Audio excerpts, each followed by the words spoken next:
take a ride on its own little pony. Let's take a ride on its own little pony. Let's take a ride on its own little pony with Mr. Pineapple, oh yeah. It's Mr. Pineapple's Wonder Hour.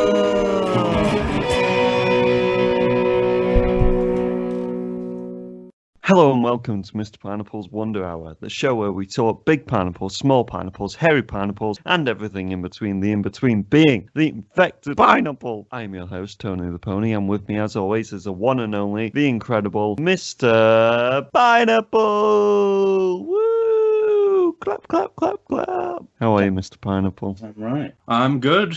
Yeah? Yeah, I'm alright. Good. I'm happier it's cooler compared to the past week or so. It's been very sweaty, hasn't it? My bollocks have been sticking to everything. Yeah? Especially those kids in the park. Oh boy, there's no kids in the park around these days. There is where I go. Oh, you go to Imagination land. Well, boys and girls and in-betweens, you know, Big Pineapple, it's carrying on with the MCU Chronicle, Poopie Doo, whatever you want to call it. It's number 3, is it? Number 3, yeah. You know, we're going to be looking at Avengers, Iron Man 3 and 4, The Dark World. Damn right. But before we get to that, it's Hairy Pineapple time. What have you got for us this week? I've just remembered I've not planned one. Well, So, let me think of something on the fly. It's meant to be Glastonbury at the minute. So they've been on BBC. They've been sharing they're curating their own festival experience on the iPlayer. So they've been showing a lot of the old sets and whatnot. Yeah. And I've been watching a few.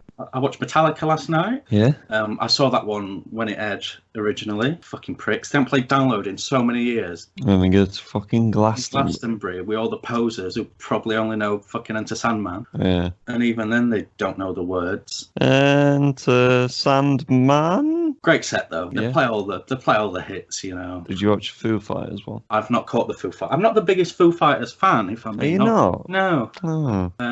But I watched REM, their 99 set. Such a good mate, band, man. I need to watch that. I love REM. They were the most popular band for a period of time in the 80s. I'm pushing an elephant up the stairs. Yep. Yeah. It was great though. What else have I been watching? I caught Brian Wilson, the founder, lead singer of the Beach Boys. Oh, yeah. I'm a big fan of the Beach Boys. I don't know if you knew that. I think you said a couple of episodes ago. I love the Beach Boys so much. And that's just 80 minutes of fucking non-stop hits, man. Was that the year that he came on with Coldplay as well? No. This was in 2005, this was from. Oh. What else have I watched? ELO, I'm a big fan of ELO. Yeah.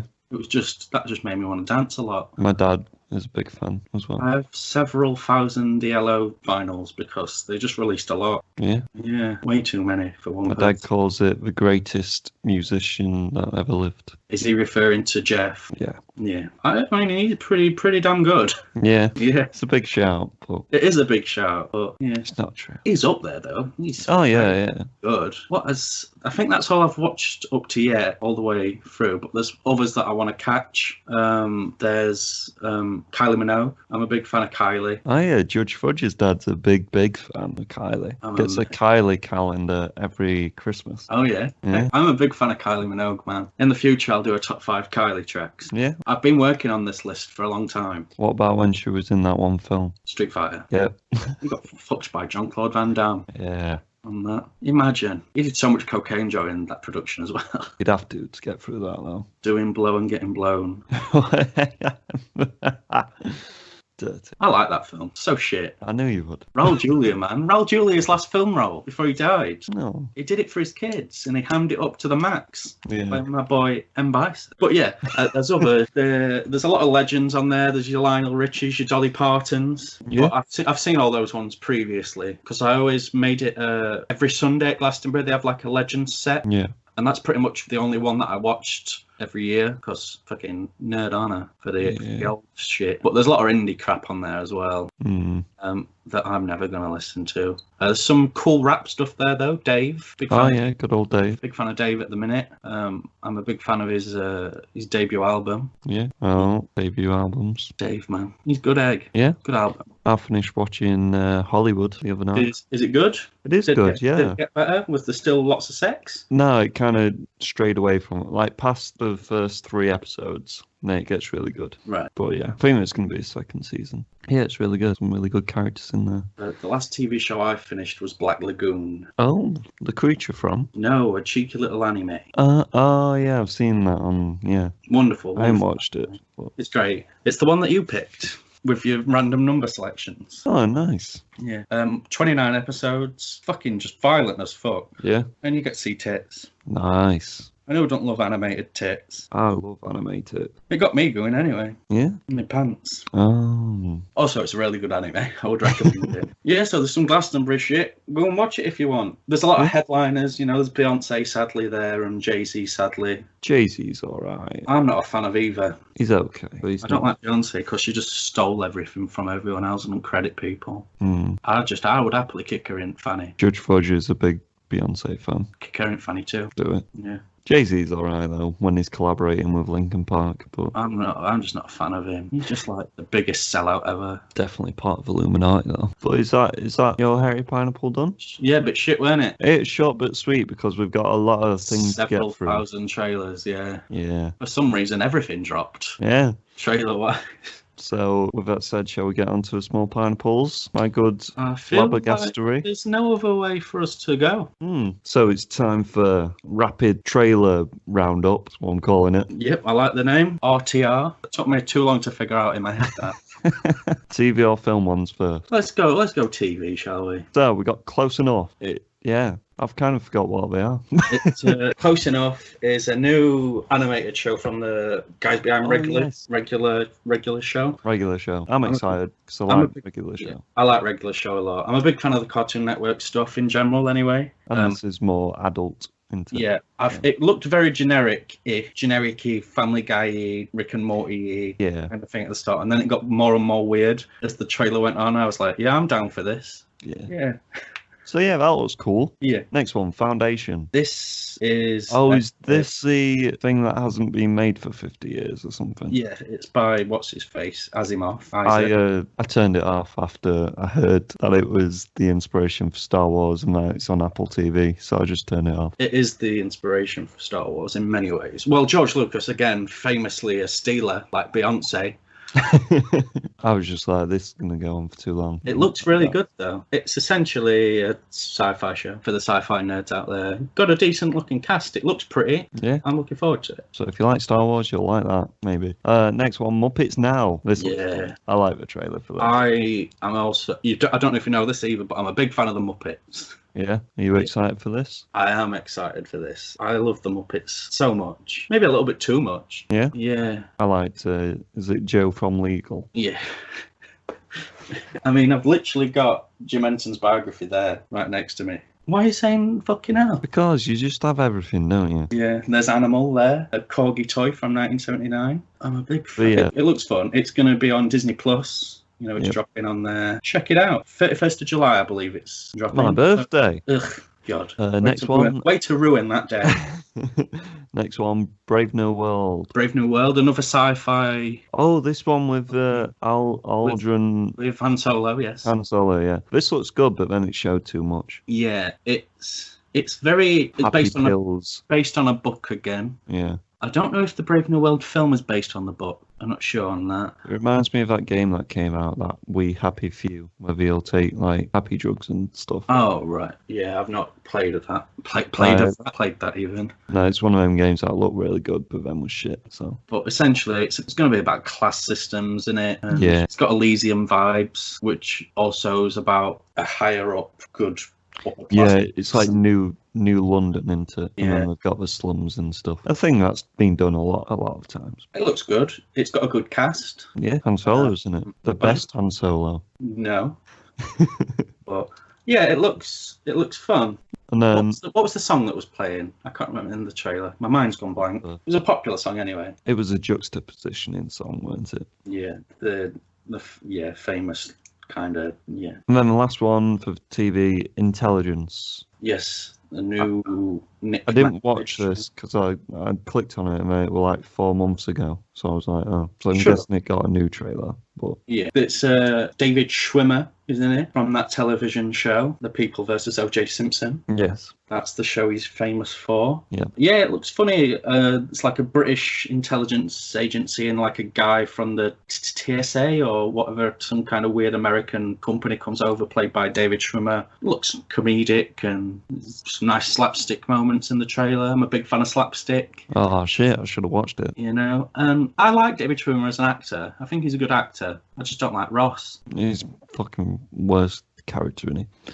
Such a shit show. Ooh, should we get on to the film ones? I believe we should. Well, film, we've got Easy Does It to start us off. This looks good. Yeah. This is the Hold Up Guys one, and it's got Linda Hamilton in with cornrows.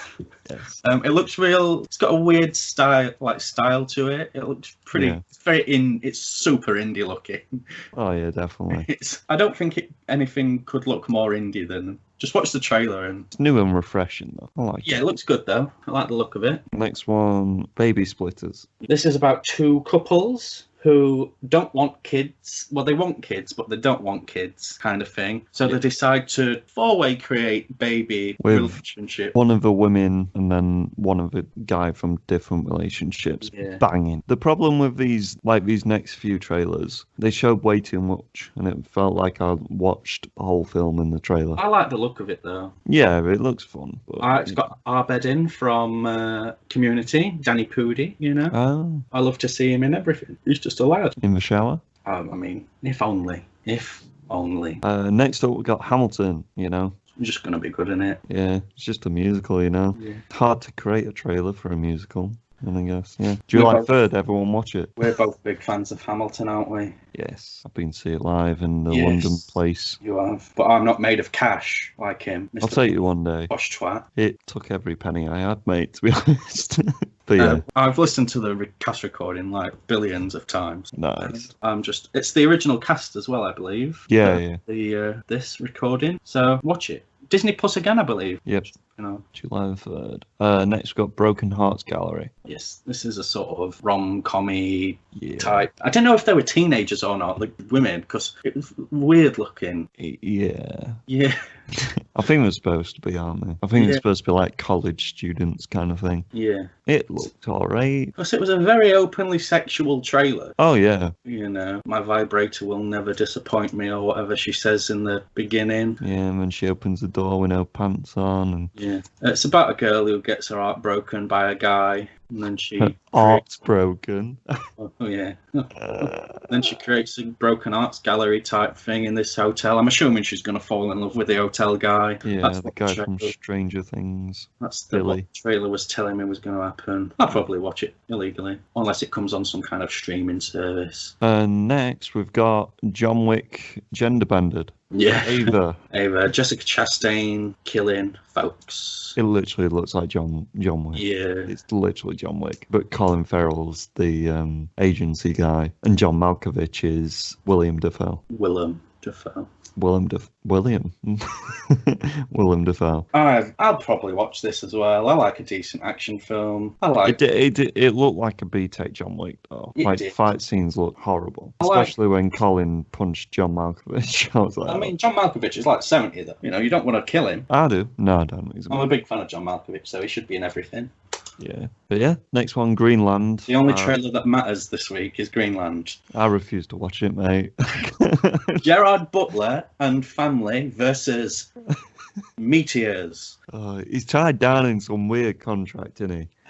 He's so shit in it. Disaster film, Gerard Butler. Mate babies. Yeah, so they say that there's a meteor gonna pass by Earth or some shit, and like some little fragments are gonna hit in like the ocean and stuff. But apparently they miscalculated, and everyone dies. And Gerard Butler has to save his family from this. And they saw these helicopters going to Greenland, and then all the people go to Greenland. I don't know how they all got to Greenland. I'm assuming the aeroplanes and stuff wouldn't be working in this kind of scenario. Gerard Butler swam. He swam there with his family on a raft. He pulled them there. Fucking hell. There is a cool bit of people trying to infiltrate this base in Greenland, though, which was very zombie looking. Like they were just like a horde of people trying to get on these planes. I enjoyed that bit, but the rest of it is nonsense. The next one is Animal Crackers an animated film that looks like it's from 2009. The animation looks very horrible. Yeah, so straight to Netflix film. Good cast though, voice cast. Yeah, they even introduced themselves at the start of the trailer. Yeah. Kids will enjoy it probably. Yeah, it's about animal crackers that turn you into the animals when you eat them. There's like this kid who used to be really into the circus, and his uncle owned a circus, and then his uncle gives him the circus, and him and his family have to bring it back to the brink of goodness. And there's an evil guy played by Ian McKellen who's going to take over the world by eating these animal crackers. I don't know how he's going to take over the world by turning into like a zebra or whatever, but or maybe he's going to make zebra with everyone oozes, else maybe eat the animal crackers, turn into animals. But there didn't seem to be a lot of animal crackers for him to turn everyone into an animal. But yeah, unless he can make his own crackers with like a crocodile with a bazooka attached to it or something. Yeah. Now there's the sequel. They militarize the animal crackers and take on who are we fighting at the minute? The Syrians or someone We with call it Animal Crackers bazooka. Dominion. Well, the last film trailer Uzi Zebra. is Waiting for the Barbarian. Oh no, I crossed this one out, mate. Did you? Yeah. Oh, good. 'Cause it looks shit. It does, doesn't it? Yeah, the trailer looked horrible. Like, it just felt so weird. It's a And shame. Johnny Depp. I'm Decent bored of Johnny cast. Depp. Got R. Pats in Yeah. Batman. That's about it, really. It's a bit shit. Looks a bit shit. Well, I did watch another trailer called The Silencing with Nicola Tesla. Jamie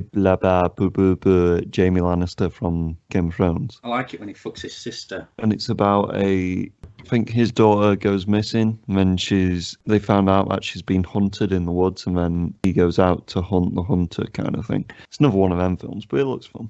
But yeah, the trailers that we're actually going to talk about, because they're topical and all that shit.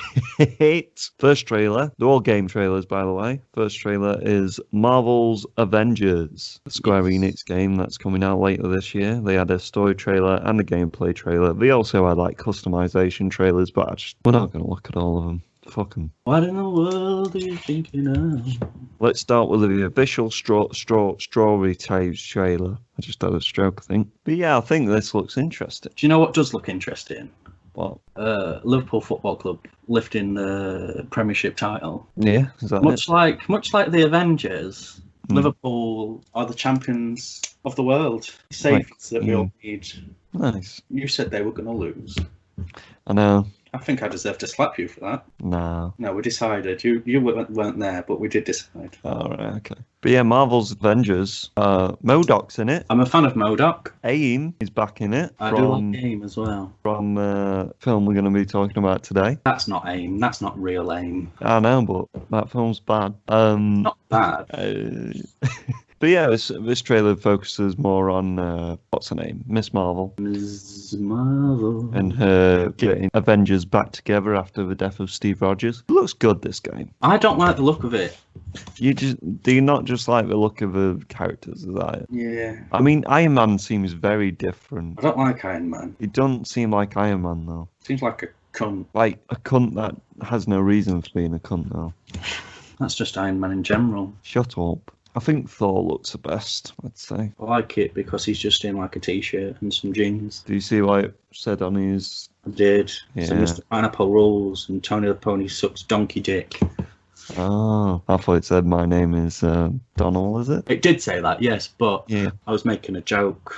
Oh, a joke. A humour word thing. Oh. That's what they used to call jokes back in the day. Oh, right. Humour stories. But the gameplay, it looked like they're putting way too much into it, though. Because I watched the customization and the gameplay. Yeah. It looks like they're trying to make it more serious than just a fun game. It looks very grey, isn't it? Mm, It's a grey looking game. yeah. What gameplay trailer was that? Because I'm not sure if it was the same one I watched. They're on a ship that's falling. Yeah. And they're killing some robots. Who was it that they were playing as? Thor. Yeah. It looks fun to fly around as Thor, though. Oh, yeah. And Hulk was there as well, smashing some shit up. Yeah. I mean, we're going to have to play it. I'm not going to purchase it. I'll purchase it and we'll Good. record it at mine. Yeah. Because I'm buying that other game, aren't I? Sure. WWE 2K16. Yeah. But yeah, it looks alright. It does it. I'm not sure. I'm not sure. It keeps getting delayed. We're gonna play it though. When's it out? November, October, August, January? Some one of them. It's out this year though, isn't it, I think? Yeah.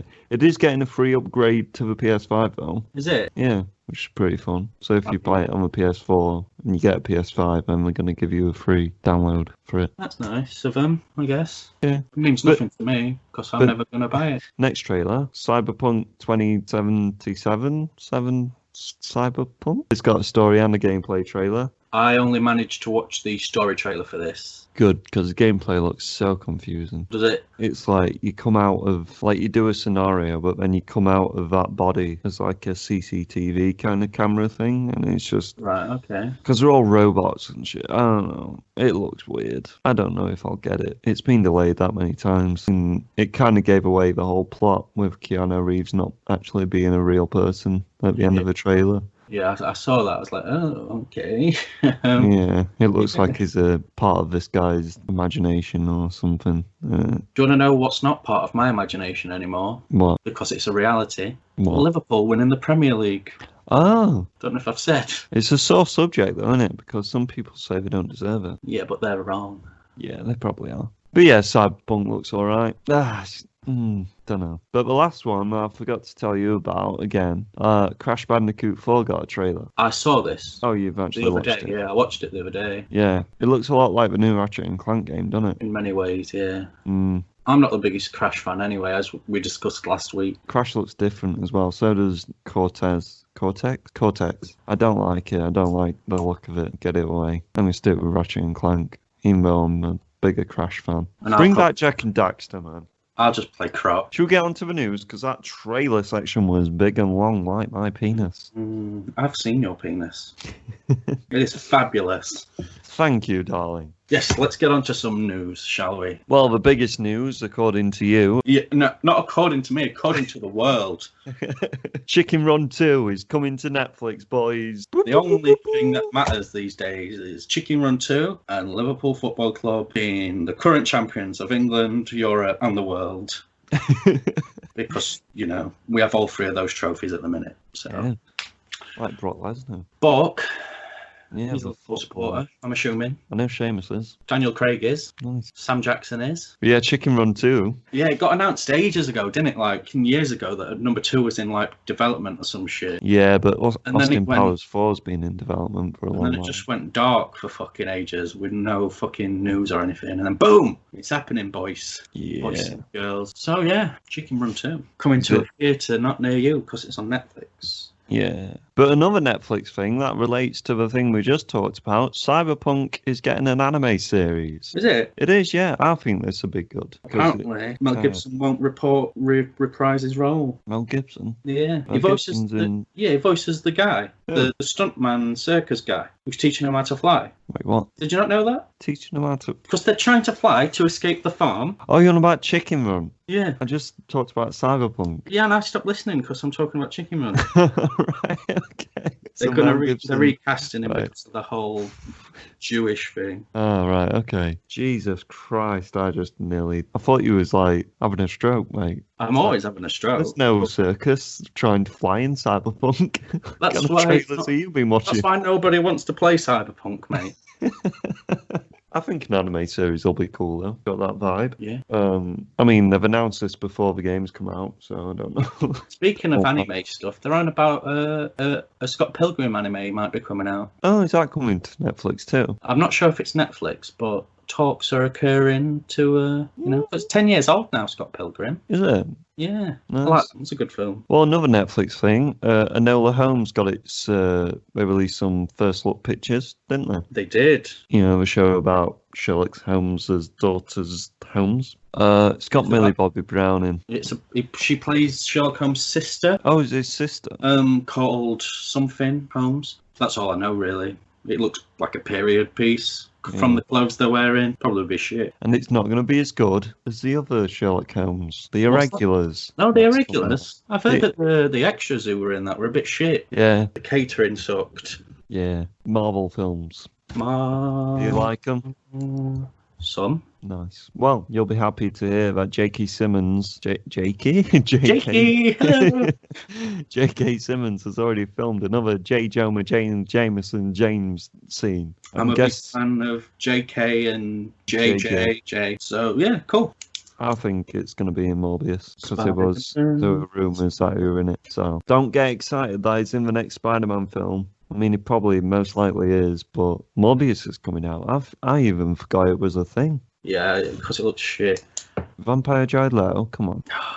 Fucking, I hate. But yeah, next bit of Marvel news. Well, it's kind of Marvel news. Now, Anthony Mackie spoke out this week about kind of backstage racism in the Marvel production team kind of thing. He said, "It really bothered me that I've done 7 Marvel movies where every producer, every director, every stunt person, every costume designer, every PA, every single person has been white. But then when you do Black Panther, you have a black director, black producer, you have a black costume designer, and you have a black stunt choreographer," he noted. And I'm like, that's more racist than anything else. Because if you only can hire the black people for the black movie, are you saying they're not good enough when you have a mostly white cast? Hire the person for the job, even if it means we're going to get the best 2 women, we're going to get the best 2 men. I give him massive respect for this, because that's my problem with the whole Black Panther kind of marketing of that film. It was literally that. It was literally like, look, we like black people, we're putting them in every kind of role we've got in this film. And there's the 2 white guys in the film as well. Cool. It just... yeah, but yeah, he's got a really valid point, and he is a boy, Anthony Mackie. He's in one of the best Marvel films. So I didn't know he was in 7 of them though. Shit, there's a lot of Marvel films. 7? Oh, he's in Ant-Man, isn't he? For like a second. I don't believe he's in 7, but let's just take his word for it, shall we? Is he in Age of Ultron? No.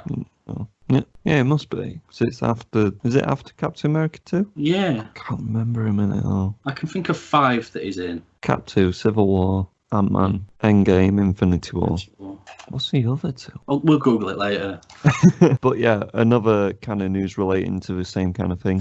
Simpsons will not be casting white people to do the voices of different race characters anymore. Yes, this has been a lot at the minute. The guy who voiced Cleveland in Family Guy and stuff. Oh yeah. He's stopping doing it after 20 years. The Jenny Slate who voices the Black Glass in Big Mouth has left that project. Just like a bunch of it has occurred and stuff and whatnot. So does this mean they could kind of bring back Apu? I hope so, because he's a fucking banging character. But just change the voice actor. But yeah, I guess that's a good thing. Wonder if South Park's going to do the same. Definitely not. But let's switch over, shall we? Let's change gears to DC, the DC universe. So, the next 2 Batman games. Yes, there's 2 Batman games coming out. One by Rocksteady and one by Warner Brothers Montreal. Earlier this week, a company called Mark Monitor Inc., which also is registered with the WBGames.com domain. It got leaked that they kind of bought some domains. Domains are named SuicideSquadGame.com, Suicide Squad KillTheJusticeLeague.com, and GothamKnightsGame.com. Now, if this is all true and relatable, then it seems like the next Warner Brothers Montreal game is going to be called Gotham Knights, which is going to be a soft reboot of the Batman Arkham trilogy. Well, it's not a trilogy, but yeah. And the next Rocksteady game is going to be a Suicide Squad game called Suicide Squad Kill the Justice League. I mean, it's going to the Suicide Squad game is going to obviously be heavily focused on the best character in the world, Harley Quinn. I think I'm excited for the next Batman game, of course, the Gotham Knights one. I don't know why it's called Gotham Knights. Apparently it's going to focus more on the Bat family, so it could have something to do with that. But yeah, a Suicide Squad game, I don't think they need one. If anything, they should have focused on the Justice League game, and they could have announced it alongside Zack Snyder's Justice League and been smart. But then again, they could announce this Suicide Squad game alongside James Gunn's Suicide Squad. So who knows? Everything's apparently going to be announced at the DC Fandom event later this year. So we'll know then. But I'm just ready for him to fucking announce it now. It's doing my head in. There's been too much rumours and ramblings and cryptic tweets and shit. But speaking about Batman, my good old chappy friend, Peter Skarsgård. His character's shrouded in mystery. Shrouded. Shrouded. You know why? You know why it's shrouded in mystery? Because he's playing Jesus. Because he's playing someone called District Attorney Jill Coulson. District Attorney Gil Coulson. And we all know the only famous District Attorney in the Batman universe is Harvey Dent. And he's come out this week and said he's filmed 80% of his scenes in Batman and 90% of his energy in them scenes is very intense. And if this doesn't relate to Harvey Dent, Two-Face, then I don't know what is happening in the world anymore. Peter Skarsgård is a good actor, and just call him Harvey Dent. It's not going to be a fucking reveal. It's not going to be anything. I mean, you've already done Joker again from the Dark Knight. Do Harvey Dent again. It's not too early. You know, you've done Batman, like, what, 2 or 3 years apart? Crazy stuff. But I hope it's Two-Face. I hope it's not just a original character who we're not really going to care about. But speaking of Batman, again, some big Batman news this week. And this one I am not happy about at all. I think it's going to be a rubbish idea. Why have they done it? Michael Keaton is back as the Bat in Flash. So it's going to be a Flashpoint film. There was rumours that it was going to be Thomas Wayne's Batman, and it was going to be Jeffrey D. Morgan playing Thomas Wayne, because he's in the start of Batman v Superman, I think, is Thomas Wayne. I think that would have been a lot better than getting Michael Keaton back as Batman. I mean, Michael Keaton did a whole film basically about if he ever came back as Batman, and that's called Birdman. Batman Returns, mate. I don't know. Yeah. You know he's not going to be Batman. He's just going to be Bruce, as old man, who's like, you need to do this Flash to correct everything. I don't know. It's weird. They should have bring Christine Bale back. Or Val Kilmer, the best Batman. Or George Clooney. Everyone would be way more excited to see George Clooney back, you know? From the best Batman film. Directed by good old Joel, who was sadly passed away. The only death we're going to be talking about this episode. Joel. That's not true. Is it not true? You got another one for me? Yeah. Let's start us off with Joel Schumacher. Joel Schumacher, dead, aged Famous 80. for? He was famous for his set design. Yeah, and creating bat nipples. My favourite Batman nipples. He directed some films. Which ones? St. Elmo's Fire, Lost Boys, Yeah, that vampire film. Flatliners, Hey, that were a film recently, wasn't it? Falling Down, Batman Forever, Yeah, Batman and Robin, yeah, Tigerland, yeah. Phone Booth. Hey, that's that film about that sniper in a phone booth. I mean, the sniper's not in the phone booth. It's a really good film. Colin Farrell's in the phone booth. I'm a big fan of that film. But yeah, he's dead, sadly. Yeah, the famous homosexual director. Yeah, very flamboyant. I've heard from George Clooney on Once Graham seems Norton. to have slept with up to 20,000 men. What a fucking Ric Flair of the gay scene. You know, just a real good director, really. He made some good films. He made Batman and Robin. When he made them films, they kind of put him off making blockbusters. That's why he went to sort of more smaller stuff. Projects. I'm a big fan of Phone Booth, though. That's such a tense film. Probably Colin Farrell's best film. I think Total Recall's his best film. Oh, no, I think you're a dick. How did he die? Cancer, I believe. Oh, shit. Cancer of the bum. Too many men in him. 20,000 from what I've heard. He died from rectal trauma. Yeah. Yeah, he had 20,000 men in him at one time. Fucking hell. Stretched him out. Yeah, they were running a train on him, mate, and his heart couldn't handle it anymore. It's like I'm all loved out, and he keeled over. A dick in his arse and a dick in his heart, dead. Who's the next person?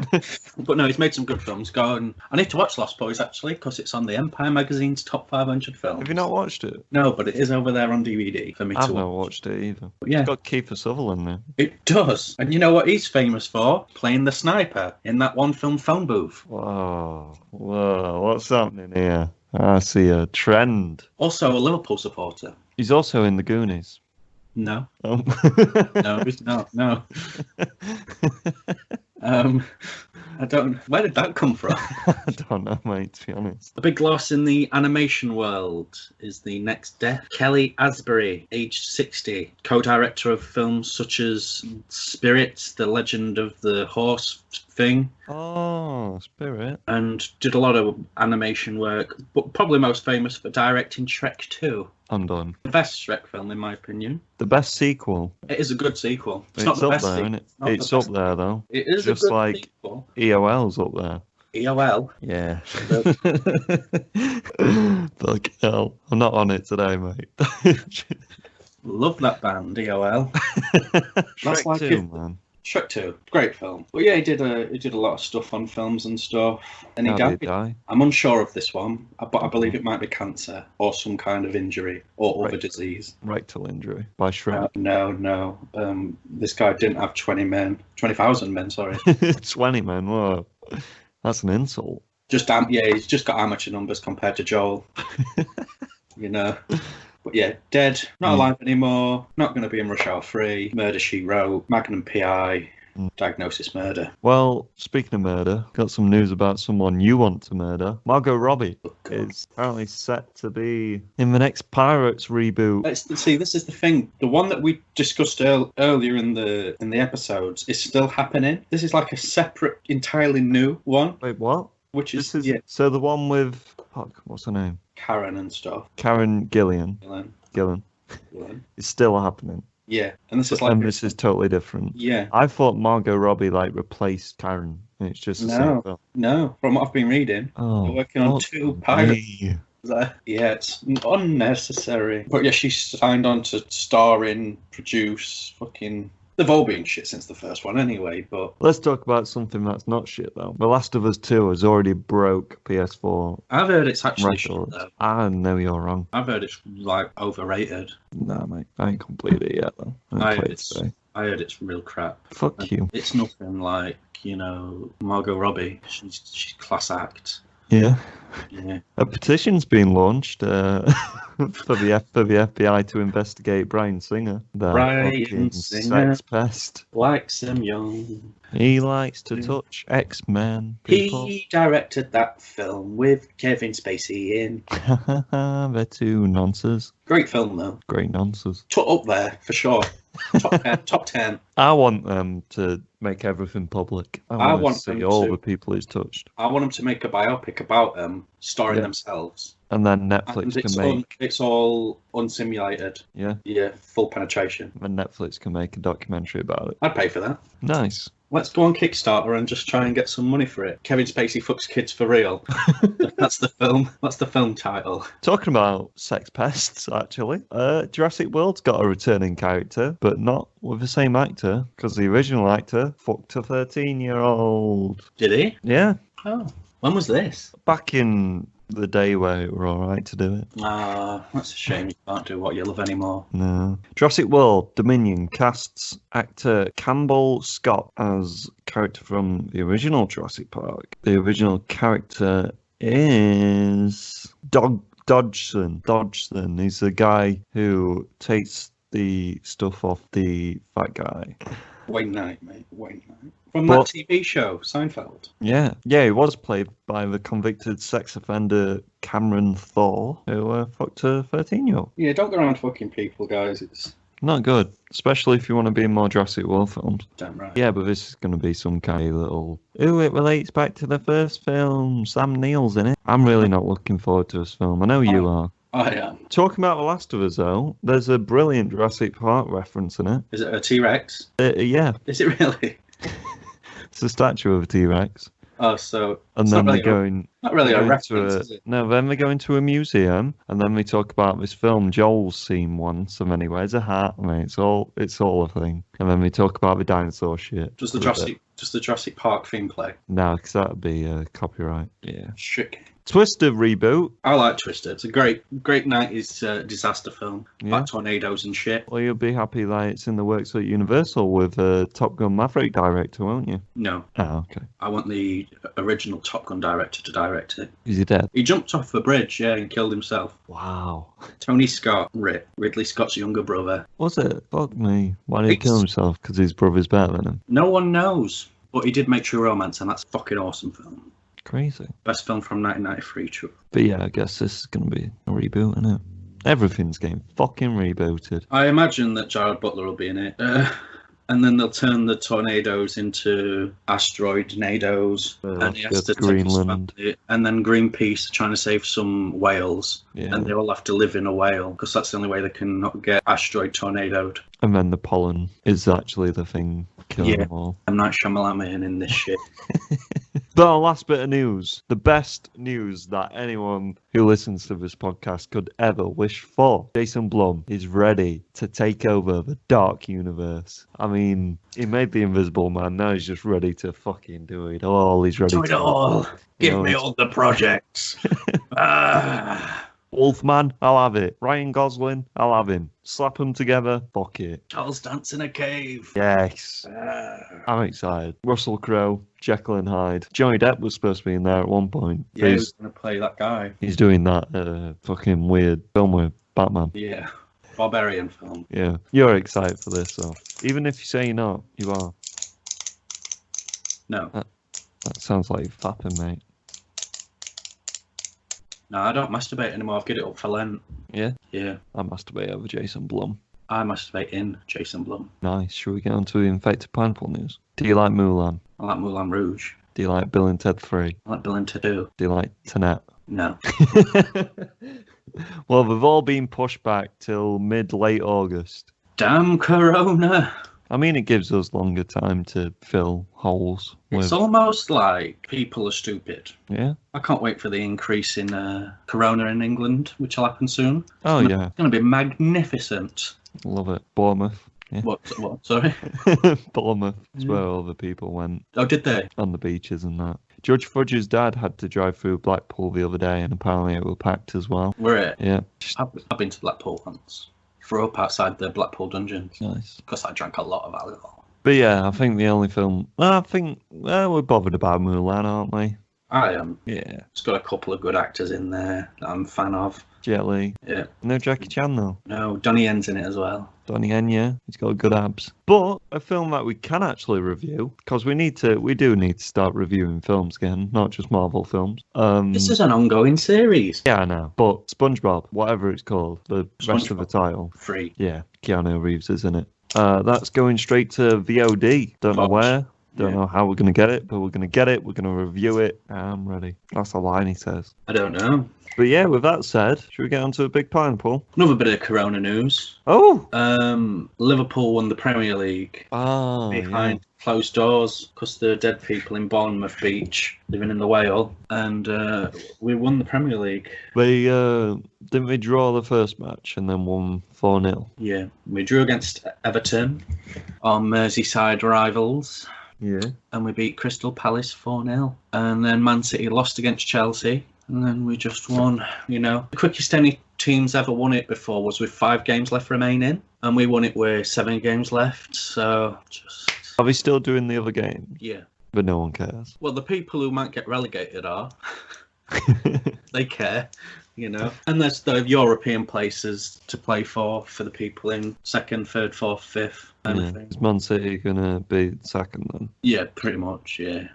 Who's third? I think Leicester. Yeah? Yeah, who also won the Premier League that one time. Oh, No one expected them to. Liverpool, man. Steven Gerrard. We don't talk about Steven Gerrard. No, but they've got a good manager, haven't they? Yeah. Good old Jurgen Flop, or whatever his Jurgen. fucking name is. Jurgen Klopp, mate. Flop, not Flop. Croppity Clue, I'm Jurgen, hello. Does he speak like that? Yeah, Nice. he does, yeah. I win for Liverpool, hello. Croppity Club. Big pineapple?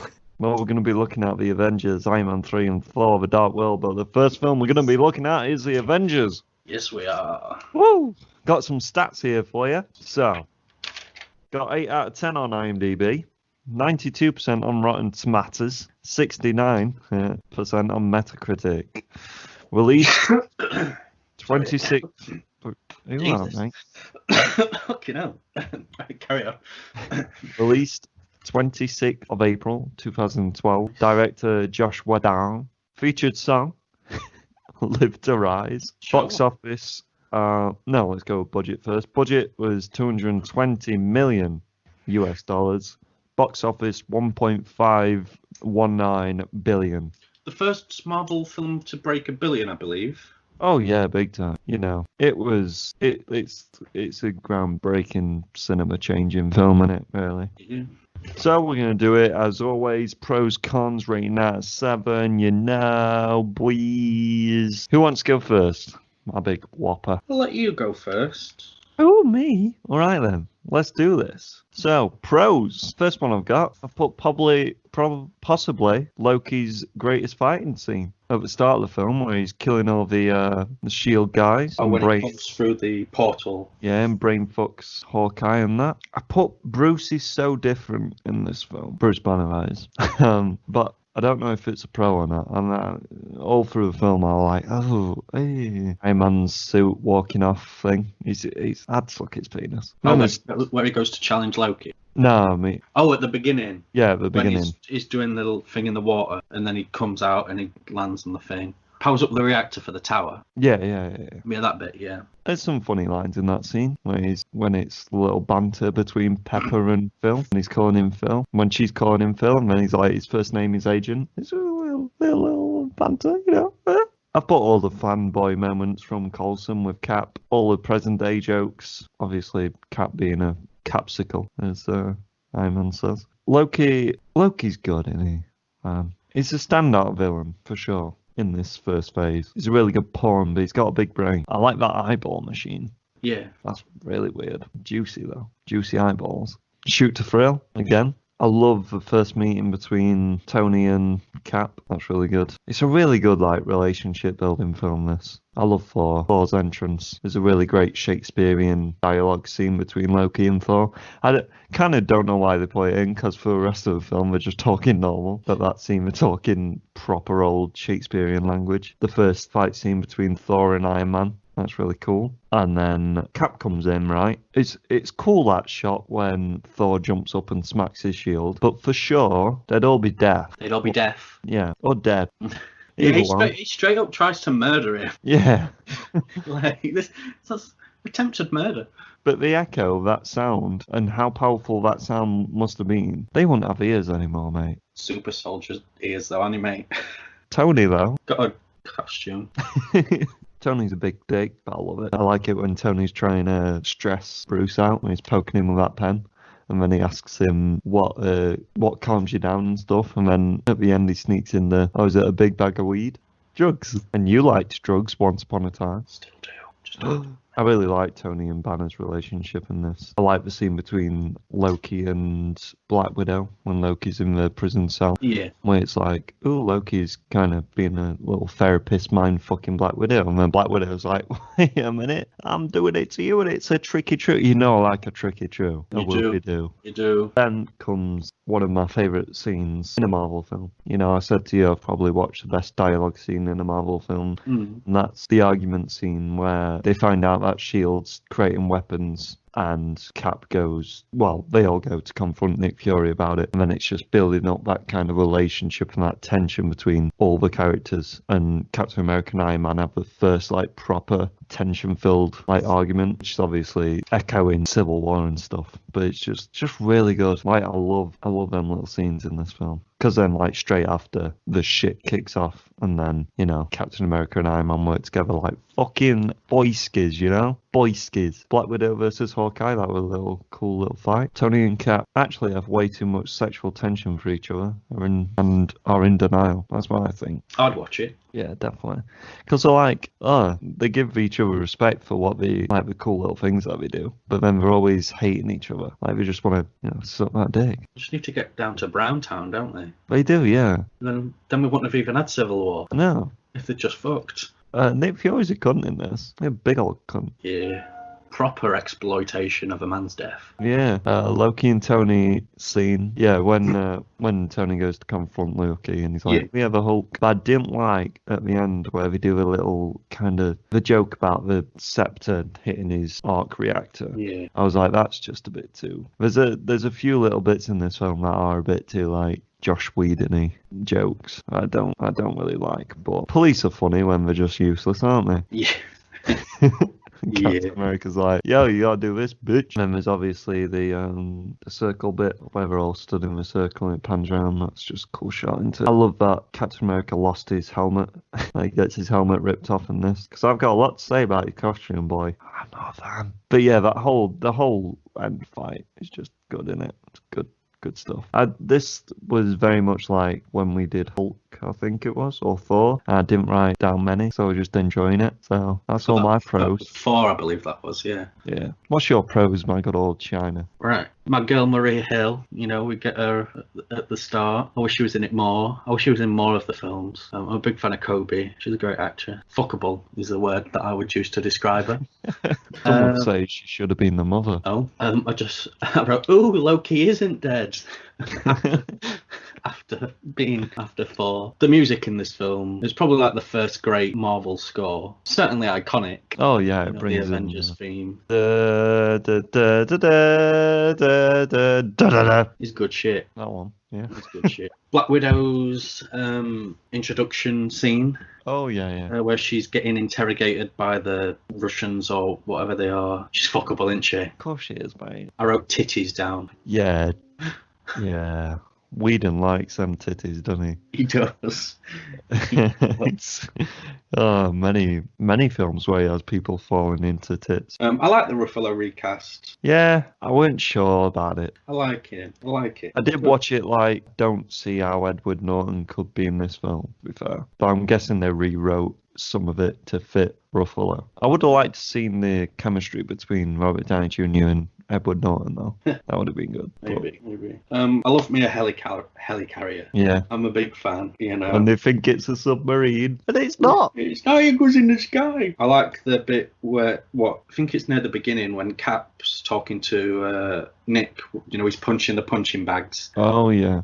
And he bets him like a tenner that he's seen whatever, and then he gives him a tenner later because of the flying and stuff or whatever. I'm like, that's pretty cool. Fanboy Coulson is I'm just a fan of Fanboy Coulson. This is Coulson's best film for sure. Yeah. I like Dapper Loki where he goes to Germany. Mate, I didn't even talk about Loki's. Loki looks good. Yeah. His best costumes in there. Where it's whatever it is, the art museum-y. Yeah. I like the eye bit. It's brutal. Yeah. It's straight up like brutality, man. Smart as well. I like it. Recreating an eye. When bloody Thor gets Loki and they go down and do the Shakespearean bit. I like that Odin's ravens are there. That's pretty cool. Oh, are they? Yeah, I didn't even noticed. Yeah. That's a little cool tidbit, isn't it? And during all that fight, I just put, ooh, quippy boys. Yeah. Doth mother know you stole of her drapes or whatever the fucking line is. There's a lot in there. Yeah. I just wrote murder during that fight as well. Because I was like, having none of that shit. Those are badass. Yeah. Then we get to, they're all on the helicarrier, aren't they? After this point, I believe. Yeah. I understood that reference. Classic GIF. Oh, yeah. Now the flying monkeys. Yeah. Wizard of Oz and that. Yeah. She's so fuckable. I wrote that again. I want to point out them extras in that scene were bang on, to be fair. There was a lot happening in the where we're all rushing about in the main control room. Just a little respect for the small guys, I like the guy playing Gallagher. Yeah. Yeah, that's pretty fun. The arguing scene is my favourite scene in the film. Yeah. Oh, I loved it. The way it's shot, the way it's all framed, the dialogue, the acting, good shit. And then, oh no, Hawkeye blows up the thing. Yeah. With his boom boom arrow, and then we get some good action out of that. Nice to see Hulk versus Thor. Yeah. When Hulk's chasing after Black Widow, there's a bit where they go, she's running through and they go through the glass arrow bit, and they have a weird top-down shot, which is like shot on a GoPro or some shit for some reason. Yeah. Took me so out of the film. I didn't understand why they did that. It kind of reminded me in The Hobbit, where they're in the barrels. Yeah, going down the river. Yeah. Yeah. Should we talk a bit more about the action, like the last? Well, I haven't finished all my shit yet, though. Oh, have you not? Sorry. I've still got a page worth, mate. Oh, fuck me. That's a lot of pros. So, I like all the action on the helicarrier, except from the fucking GoPro shit. It was nice to see Hulk and Thor squaring off. That'll come into another film, shall we say. I really liked the Iron Man and Cap teaming up. Yeah, to restart the spinny. Yeah. That was pretty cool. I like my boy Harry Dean Stanton when Hulk smashes through the warehouse thing. Yes, The yeah, old yeah. guy. I'm a big fan of Harry Dean. May he rest in peace. He's dead now. Wonderful, wonderful actor. I want to know what the red in her ledger is. 'Cause Yeah. it kept going on about that, and it's not been brought up since. She's like, I've got to clear the red in my ledger. I'm like, sure. I'm guessing it's going to be Black Widow. Yeah. Because we get the first mention of Budapest in this film as well. Yeah. A lot of unanswered questions Yeah. regarding Black Widow, isn't there? It's out the wind, mate. Trying to interrupt you. Yeah. I just put, Loki's a bad boy. I think you put that last time. He is. Cap, though. I don't remember what that's in reference to. Oh, I think, it's in the final fight. The final fight. Yeah. Oh, I think it'd be where he takes out the thing and then, I like it when he clears that building and then they throw that grenade at his shield. Yeah. That's cool. Yeah. I'm always angry. Great scene. Alright. Don't even. It is great. It's a great scene, yeah. I just have a problem with that line. Puny God, great scene. Hawkeye gets a few cool bits in that. When Iron Man's taken the nuke into orbit, and he drops back down to Earth, and Hulk grabs him and stuff. There's a cool bit where like Cap and Thor running towards the lifeless body, and Thor just throws his hammer from one hand to the other. It's nothing at all, at all, but I just really liked that. I don't know why. Nice. I don't understand why I liked that so much. I love the foreshadowing earlier in the film where he's like saying to Iron Man, "You're not the type of guy to sacrifice yourself for everyone." Yeah.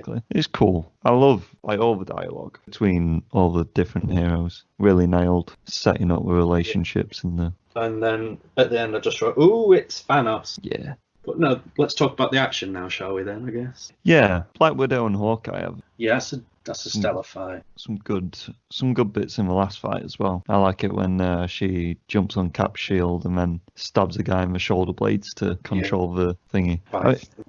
There's a lot of points in this film where people should have died as well. Let's just point that out. Especially Hawkeye. I mean, he's just a man. Yeah, straight up. He's got the cool jumping off the building, grappling hooky thing. And the sequence where it follows each different Avenger. And when it goes from Iron Man shooting his beams at Captain America's shield that's just glorious. And then Hulk and Thor on top of one of the flying worm things, and Hulk rips off some of the armor and stabs it in, and Thor smashes it down with Mjolnir. It's good shit. Good, man, isn't it? It's good. I think it's probably the first truly great Marvel film. Yeah, definitely. The action's all great. I like Cap versus Loki in Germany. Yeah. It's a short fight scene, but it showed that Cap's a bit rusty. Oh. Still, it's good. But yeah, should we get on to cons? Let's. The first con I've got is right at the start of the film, where Hawkeye, for some reason, is a lot smarter than all the scientists. Like, they're all like, "Oh, what does this mean? What is it?" And then Hawkeye just comes out with it straight away, and I'm like, wait, what? That's a very weird line to give the fucking hitman guy instead of, what's his name? Eric Selvig. We haven't even talked about Selvig. He's a fucking G. I mean, he's better in a later film, but in the fight with the interrogation scene, there's a really weird camera angle in that. It's when Black Widow does like the Hurricanrana. Yeah. I was just like, it's like a one where it follows. It's like when you film something on fucking phone. Portrait mode. Yeah. Didn't like it. I was like, ugh. That was kind of one of my moments that took me out like the other one. This one's got a lot more. I feel like the later Marvel films tried to be a lot more kind of realistic compared to this one. It seems it's not really a con, but I just put it down in there. Do you know the high tech like conference call with Nick Fury and all the board members and stuff? Yeah. It just seemed very, because I hadn't seen this film in a long while, to be fair. It just seemed very weird. It seemed like a comic book film. Yeah, when the later ones have took the route of still being comic book, but trying to ground it more. Yeah, this is more especially, yeah. I think the film to really ground it will probably be Captain America 2, but we'll talk about that later. But yeah, I did like the boxing scene. I just felt, when they recap the things, it just kind of felt a bit weird. I don't know. The voiceovers felt. I've just put the Captain America boxing montage voiceover. I can't really remember why. I just know it just seemed a bit weird. And I feel like they should have really honed in on maybe Cap's kind of PTSD a lot more Yeah. in that. I didn't like Hawkeye until he wasn't brainwashed Hawkeye. They do my Hawkeye wrong in Yeah. this. I love Hawkeye as a character, as you know. Yeah. I love the comics and I love him in the cartoons and everything, but they do my boy so wrong. They don't do him. I don't think they've ever done him right, to be honest with you. He's been brainwashed in this. I think the film that he's in most is probably Age of Ultron. But I don't know, I don't know why they took that character. Well, I guess he's been in the least films, so it won't really matter to fans that much. But Cap suit, don't like it. I know they use the excuse of Coulson making it old-fashioned, but the one in the first Avenger is a lot more like combat ready than this one. It looks a lot more modern than the one we get in this. I know we're going for the cartoony approach with Cap, which seemed a bit weird, but it's like every costume Cap has in this film, apart from the flannel shirt one. Like even when he's just talking to Tony in that one scene, he's still got his like Captain America boots on him, and he's got all blue, skin tight, just workout kind of gear on. I don't know, I know a lot of people have problems with Cap suit in this film, and I'm going to jump on the bandwagon and say it's shit. He's got a lot better suits. He does. Why is no one attacking Loki when he's eye fucking that guy? I mean, there's many people in that room. Because they're all taken aback by man getting his eye. You'd think someone would try and stop a guy from ripping a guy's eye out. They don't know he's a god, do they? They just see a dapper guy with an eye machine. He does look beautiful, though. And then Black Widow's ready to just shoot loads of innocent people with a fucking minigun. When she arrives in the plane, she's like, right, let's go. I'm like, well, fucking hell. Can't really aim with a minigun that well, can you? The thing with Ruffalo's characterization of Bruce, for me, that annoyed me, was he's always kind of twitching in the corner of each scene he's in. He's always kind of like messing around with his hands and fidgety. Yeah, I get it because of Hulk, but I don't because we obviously watch these in the correct order. Maybe we've obviously seen how it's dealt with in the previous film, and then in this is just always twitchy. It kind of just felt weird. That explosion would have definitely killed everyone straight after the argument scene. Literally, it shows them basically all getting blown up. I don't know, like Cap and Iron Man just kind of jumped to the side when there's flames going everywhere. Like, so Nick Fury's in the middle. He's dead. He would have definitely died. Big time. We hadn't talked about this as pro. The line when Bruce is explaining that he tried to kill himself. Oh yeah. And the Beast spy it back out. I love that line. That's a good line. Coulson should have stayed dead. That's relating to the TV shows, obviously, but. Yeah, there's a really horrible continuity shot as well with Coulson's eyes in his death scene. He dies with his eyes like wide open, and then it cuts straight to like a shot behind thingy. Who's kneeling down at him? Oh, Fury. Fury. That's it. Fuck me.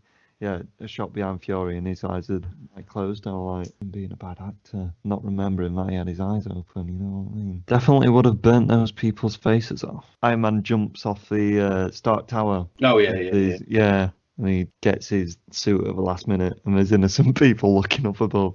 Yeah, they would have died. I bet a bunch of people died during that battle anyway, so it's fine. Yeah. Now we get to the I'm always angry line. Because it don't make sense. It just don't make sense. He can't control it at this point, but it shows that he can. But in the later films, he can't. I'm always angry. That don't make sense anyway. It's a cool scene. Everyone knows it's a cool scene. But that line is bullshit. Fucking Joss Whedon. Bastard. He probably didn't put it in, but I'm blaming him because he made that shit Justice League film. He did. I think there were too many one-liners, to be fair. It was very quippy, weren't it? Very quippy. They were just there were cool ones, and there were ones that you could get away with, but then there were just points where you're like, yeah, even for a superhero, you won't turn around in mid-fight and say that. Yeah. Like, one of the main ones is when Black Widow jumps on the shield, and he says, are you sure about this? And then she could have just said, yeah, and then jumped on his shield, or said something funny and jumped on his shield. And then she says something back to him, and then he's like, all right, if you're sure. And then she's like, yeah, I am sure. And I'm like, there doesn't need to be that many lines. Just jump on his fucking shield. Fuck me. And Black Widow would have broken her legs when she fell off the fucking, off the go-kart in the air. Yeah. Well, that's all my cons, mate. Calm down now. What have you got for us? Let's do this thing. Nick Fury jumps from a helicopter like it's nothing. Yeah. At the beginning. Yeah. this helicopter's been shot from the sky by Loki in his scepter of doom, and Fury's like, fuck it, yeah, jump out, bang some shots out at you. Bitch, please. How many helicopters has he jumped out of, Phil? Probably thousands by this point, I'd imagine. He's not very good at his job. Yeah. Just this one on film, though, so... Yeah. Just fuck Pepper, fuck her right off, kill her off.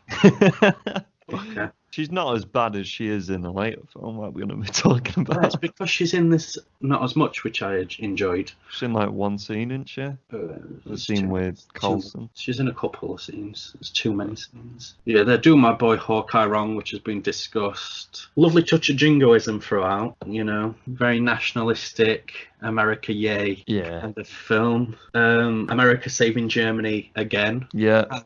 Yeah. Boy, oh boy. Rip Coulson. It's a shame he died. The bit where he gives the fucking cards that they're bloodstained to the guys and they're like, do it for him, right? As a fanboy, right, they must have they know that Coulson's a fanboy, so they 100% know that he would never in any way, shape or form just keep those cards in his pocket on himself in no protective sleeves or any of this. As a collector myself, that angered me more than anything else in any of these films. Like... No, so they've just got no common sense to know that it just angered me. It angered me. I want to know what the red in a ledger is. That's a pro and a con.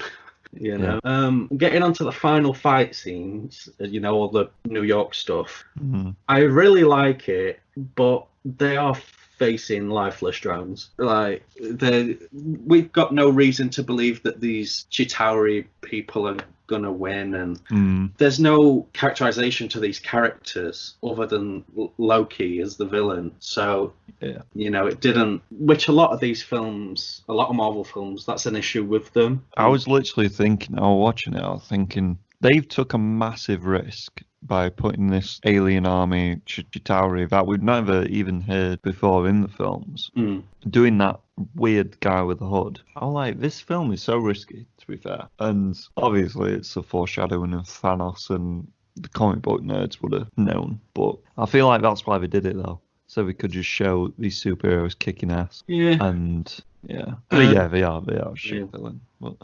Cap says bastards, so it negates anything, the future jokes. I was literally thinking, but I didn't put it down because we were unsure. In Age of Ultron, at the start of that film, Tony swears, doesn't he? And then Cap says language. Yeah. Fucking hell.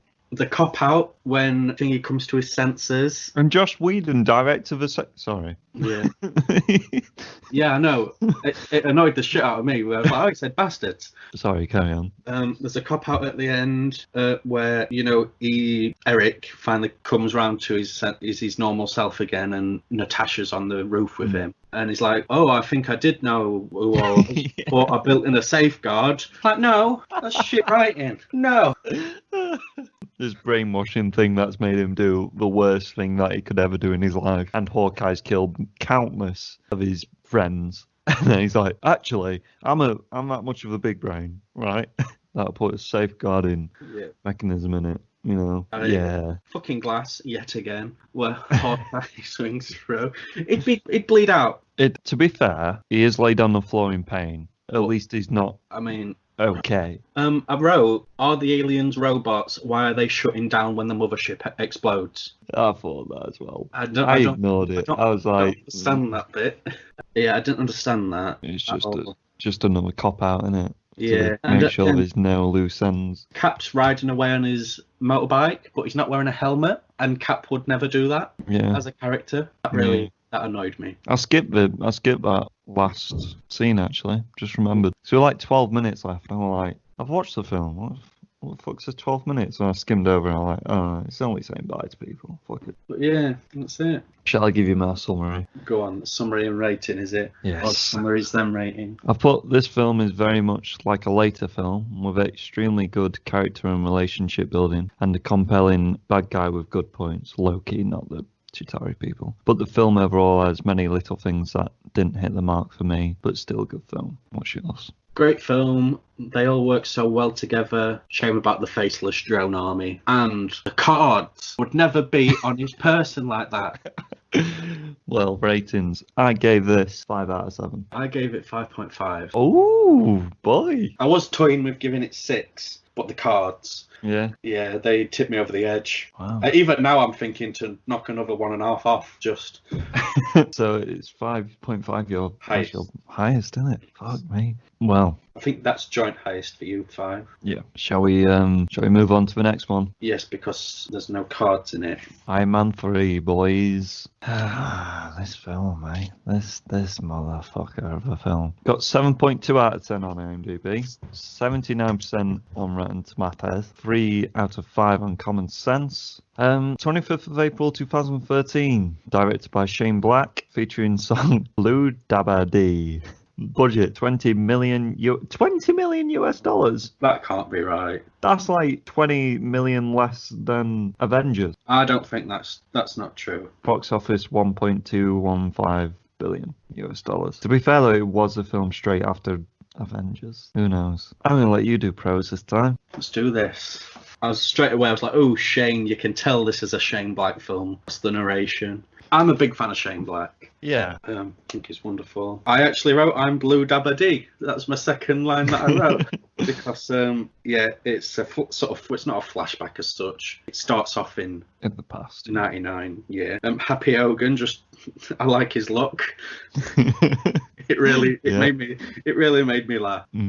Ooh, Caveman, because the guy from number 1 was in the Oh yeah. bit. I was like, yeah, not Charles Dance. Although we are a fan of Charles Dance, we love him on the podcast. And if he was in Iron Man, he would make the film the greatest film ever. I mean, we'd need more cave scenes though. Yeah, obviously.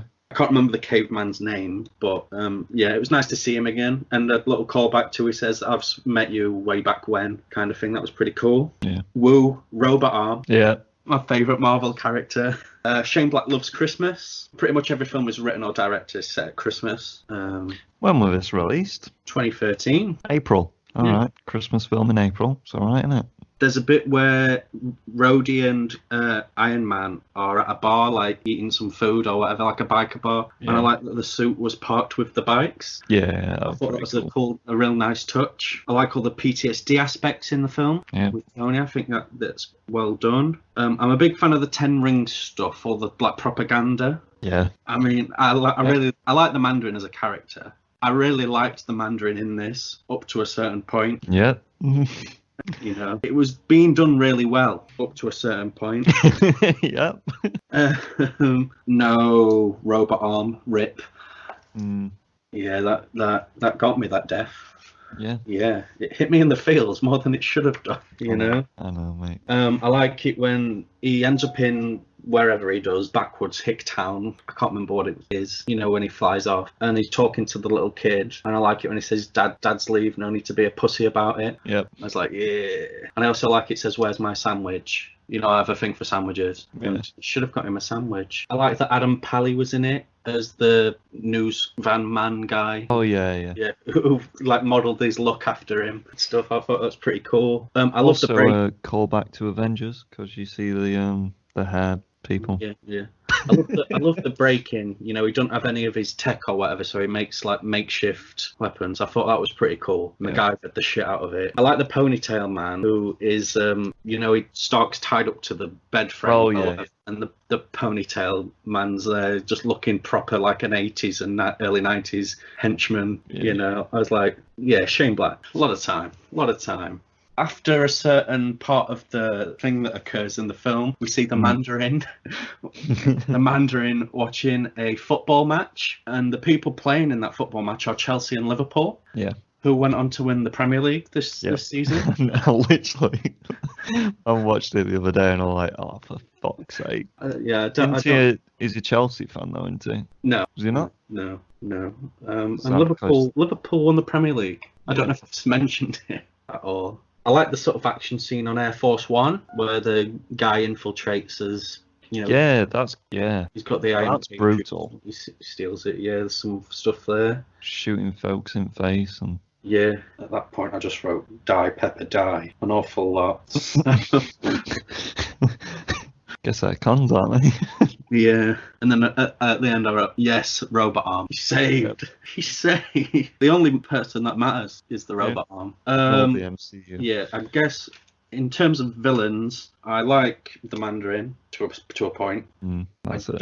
I don't like Guy Pearce. Shall I do my pros? Yes. So, Iron Man 1 man. Woo. That's what I thought. That's my first note. Vincent Vega happy. His hair, man. It's insane. Got definitely that Pulp Fiction look. And when he jumps on Tony in the bed, Yeah. he thinks fucking Y2K's happening. Y2K's happening, yeah. I nearly said Y2J, mate. I'm not gonna lie. Break the wall. The army's back. Yep. The fun suit up where he's trying out his new embedded skin tech. Yeah. He's like doing some weird backflips and shit to get the mask on. Ben Kingsley would have been really good. Would have been really good. PTSD, mental illness. Robert, he's a good actor, man. He is a good actor. He really I know they've got a few jokes about it as well, but that's how people deal with it as well. Like, it's really showing. It's just fucking good with that shit. I like his suit wingman when Pepper comes in and it's just a suit talking to him. Yeah. That's cool. Yeah. He's got some cool investigating stuff in this film as well. He's got all the 3D models, and it really reminded me like of Batman's kind of investigating thing. Yeah.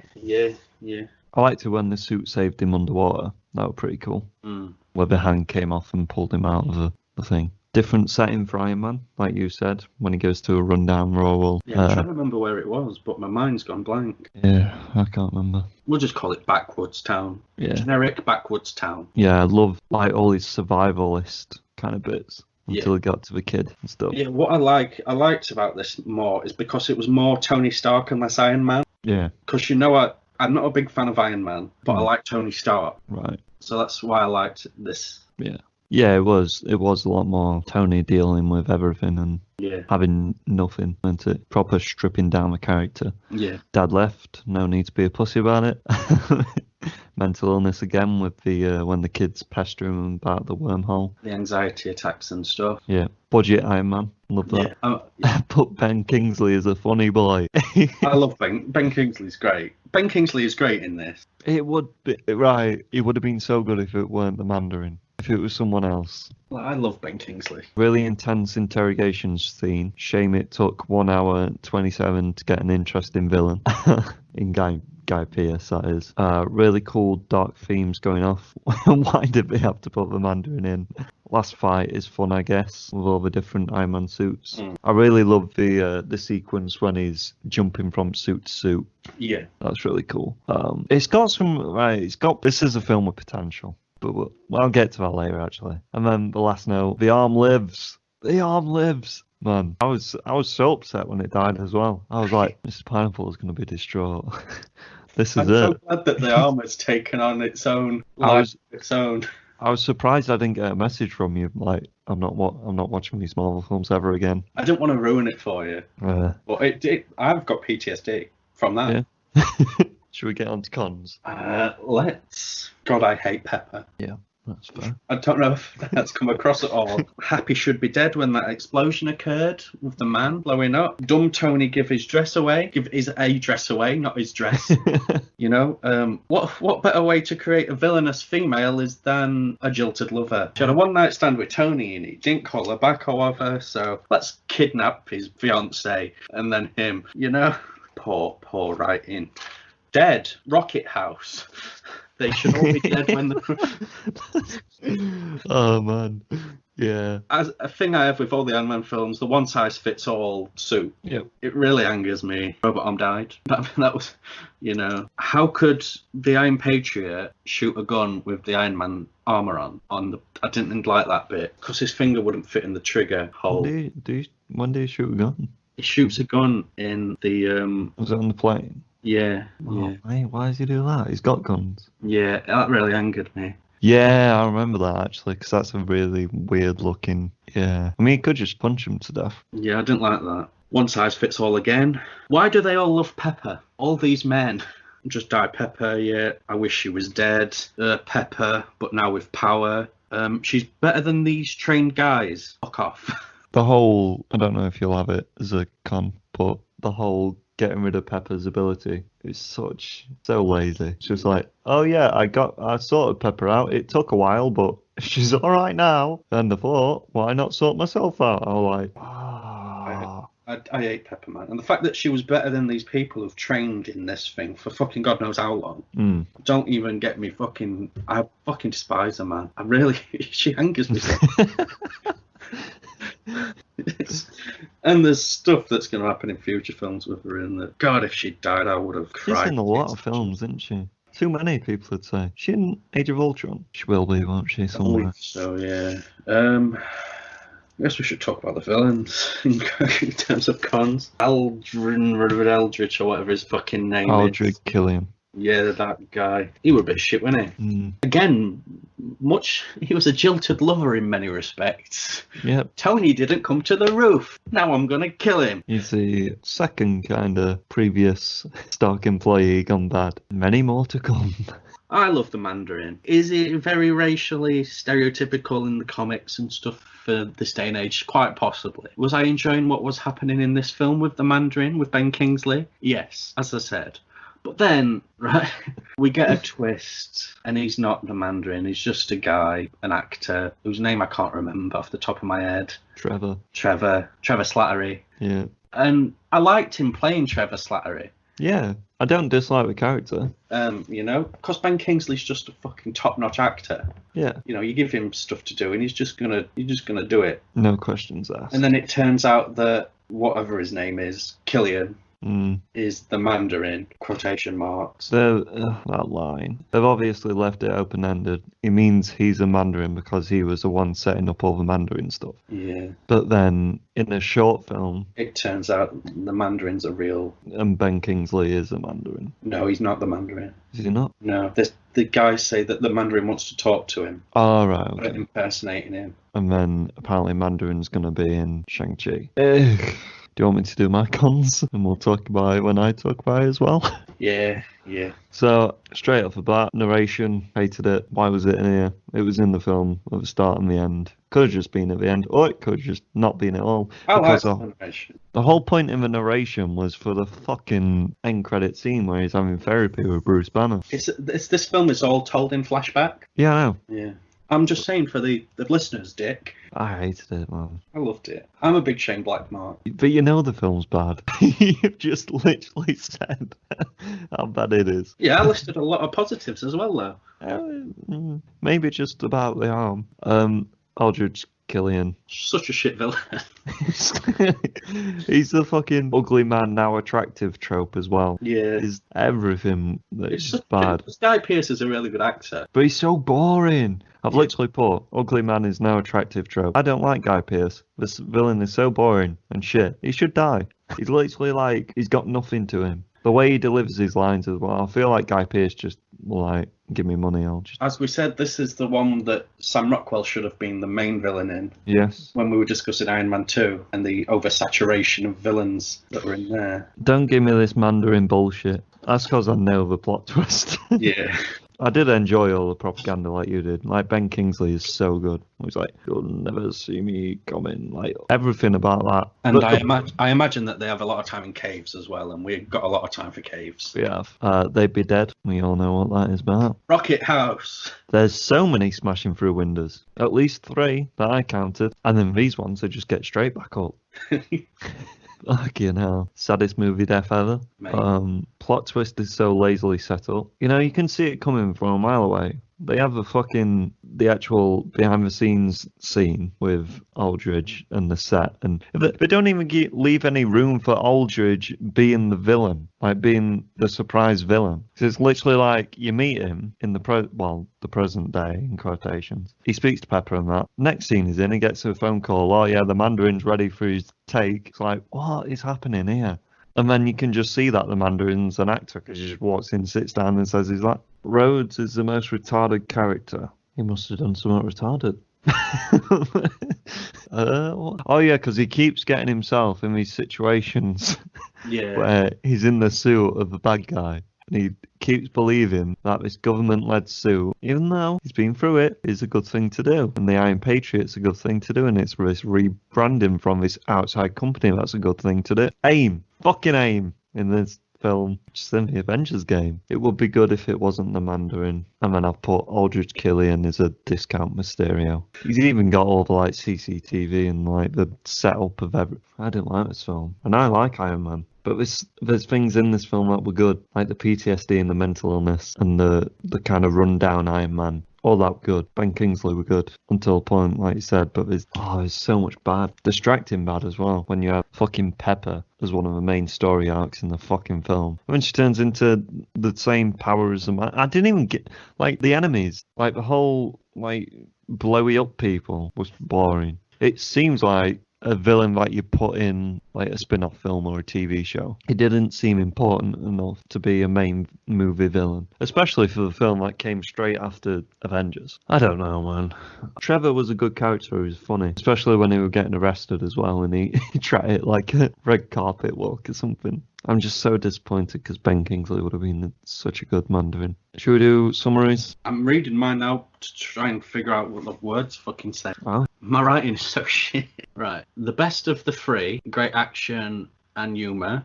Sadly let down by its script issues and villains. I don't know what that word says. Yeah, I don't know what that says. Yeah, cool. Some really nice depictions of mental health and PTSD. Does well with a peak of Tony's character arc and love the rundown Tony in the second act, but all that was overshadowed by the god-awful B-rated villain and plot twists that soils the whole film. But the last fight was okay. What's your rating? 4.5 out of 7. Fucking Jesus Christ, man. You liked this film, didn't you? I really liked it. It's this is the only Iron Man film I think I'd go back and rewatch. Number one, though. I gave it 3 out of 7. 3? Mm. Jeez. Yeah, gave Captain America the same. I felt like he had the kind of same issues as I had with Captain America, with the villain-wise, but yeah. And the last film we're going to talk about, For the Dark World. 6.9 out of 10 on IMDb, 66% on Rotten Tomatoes, 54% on Metacritic. 8th November 2013, director Alan Taylor. Featured song, For the Dark World. Budget 170 million, box office 644.8 million. That's a big downgrade from Iron Man 3, innit? Oh boy. Oh boy. Is it me to go with the It is. pros? Well, I really loved the opening sequence, the retelling of the Dark Elves versus the Asgardians. Yeah. I love the look of Malekith. I love how it expands on the Norse worlds. I thought, what's Shazam doing here? Best wig so far. I like his hair in this film. Chris O'Dowd, fucking G. They have some really nice bits between Jane and whatever his name is in that film. I mean, he didn't need to be in the film at all, but he's in it, and we got to live with that. ITV News, boys. I like that scene with Eric running around Stonehenge naked. Very funny. Ah, yes. Car keys. He throws the car keys into yeah. Yeah. Jane's the least annoying female in the MCU. She is. Come on. So far, from the films we've watched. Agent Carter, mate. It's hard. Don't be coming at my girl Peggy. I'm relating her I will to, come up there and beat you. like, I guess, yeah, Peggy, yeah. Okay, second. Oh, Getting into the cosmic stuff, liking it. Really starts to introduce that in this film. Liked how Thor was controlling the weather around Jane and that other character we don't need to speak about. Darcy. I thought, I like this film. Fuck the haters. Really got into the Viking shit. With the different worlds and stuff. You know, we see Korg's race. We do, yes. I like the way that he just gets murked with one blow. Yeah. Universe building for the Infinity Stones. Nice scene between Frigga and Loki. I like Frigga. Mm. Renee Russo.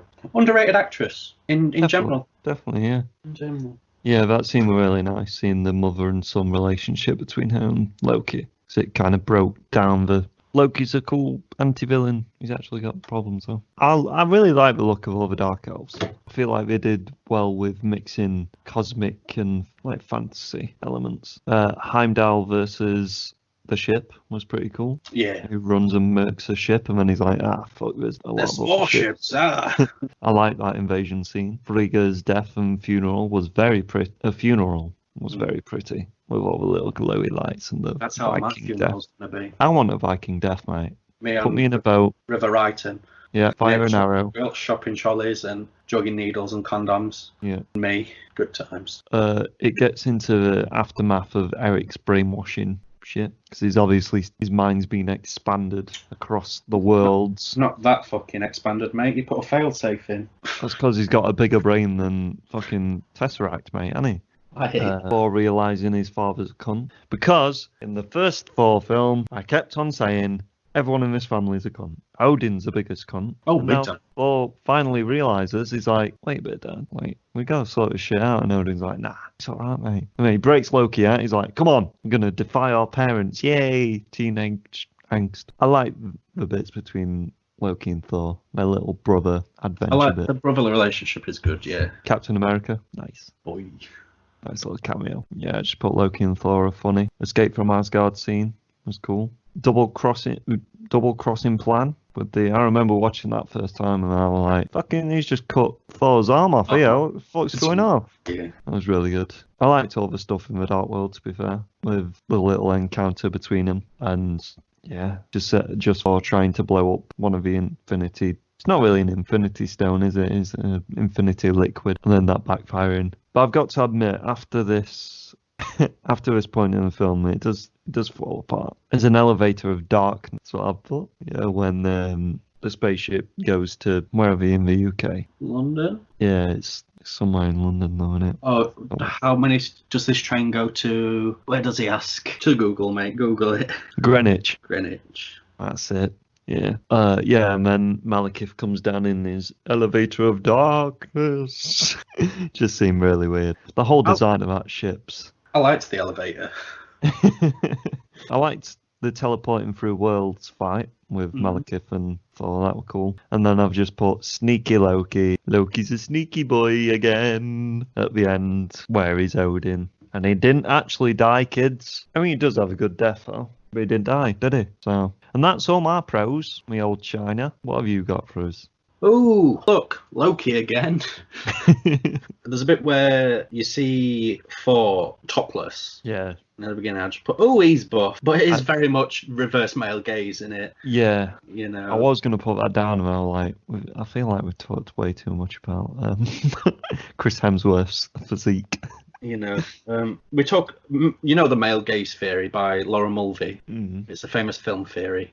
I'll explain it for all the audience for here. It's just about getting men to watch films. Like a famous, do you know, have you seen The Mask with Jim Carrey? Of course I have. Do you know when you first see Cameron Diaz's character? Yeah. You start off on her feet and she's in that, you know, she's in the red dress and it tilts up to show a full physique and whatnot. It's just that kind of thing. But with Chris Hemsworth's abs and back. So, you know, they can't just say that they make things for men anymore. Yeah, females. Yeah. Oh, it's Chris O'Dowd. I love him, man. Also fuckable. I wrote that next. What, Chris O'Dowd? No, all the women. and Loki and fucking Thor, mate. They just get me jollies off to this film. Also fuckable. I just love Natalie Portman, man's face and body. She is fit. Yeah, she was my first, one of my first childhood crushes. Same, I think. Portman. Yeah. Had me. And then I was jealous of an 11-year-old kid who got the fuck. I like the look of the cursed. You know, the guys the big elf people. Yeah, they put the and they turn like berserker style. Like, it don't look like it's all practical, isn't it? It's got to be. I don't know. It don't look bad for practical effects. I like the aerial battle. Where they invade and then they have the like Viking-looking ship things and stuff. I was like, that's pretty cool. I liked the way that the elf ships moved, the quickness of the blade type things and stuff. Oh yeah. Yeah, I thought that was pretty sick. I like the black hole grenades. Yeah, they were pretty cool. But they were spicy. Loki gets nearly sucked into it. Yeah. And Thor saves him. Brotherly love. I like Frigga's death. Yeah. He was sadly underused as a character. It's good though, because it breaks down Thor a bit, doesn't it? Yeah. I liked holding her own against Malekith. I was like, yeah, you fuck shit up, lass. Yeah, when he's like, witch. It's like, yeah, she's a fucking G. Fucked up Selvig is funny. Yeah, he is. When he's clapping them shoes together. That's just... Yeah. I like the teaming up between Loki and Thor. When you think that Loki's betrayed Thor, I just put, oh, he's a nasty boy, which is I write that in every film he's in, I believe. Oh, he's an arm off, which is cool because every Phase 2 film has a homage to Star Wars, and someone gets an arm chopped off. Oh, yeah, because Thingy gets it in Iron Man 3, doesn't he? Yeah. The Mandarin in quotations. Oh, that's cool. Bucky lost his arm in Winter Soldier. Obviously, Thor gets his arm cut off in this. Yeah. Groot gets his arm chopped off by Gamora with the thing. And Nebula cuts off her own arm in Age of Ultron. Wait, not Nebula. Wait, what? That's Nebula cuts off her arm in fucking Guardians, sorry. Yeah. And you'll see Claw loses his hand in Age of Ultron. Yeah, that's cool, that.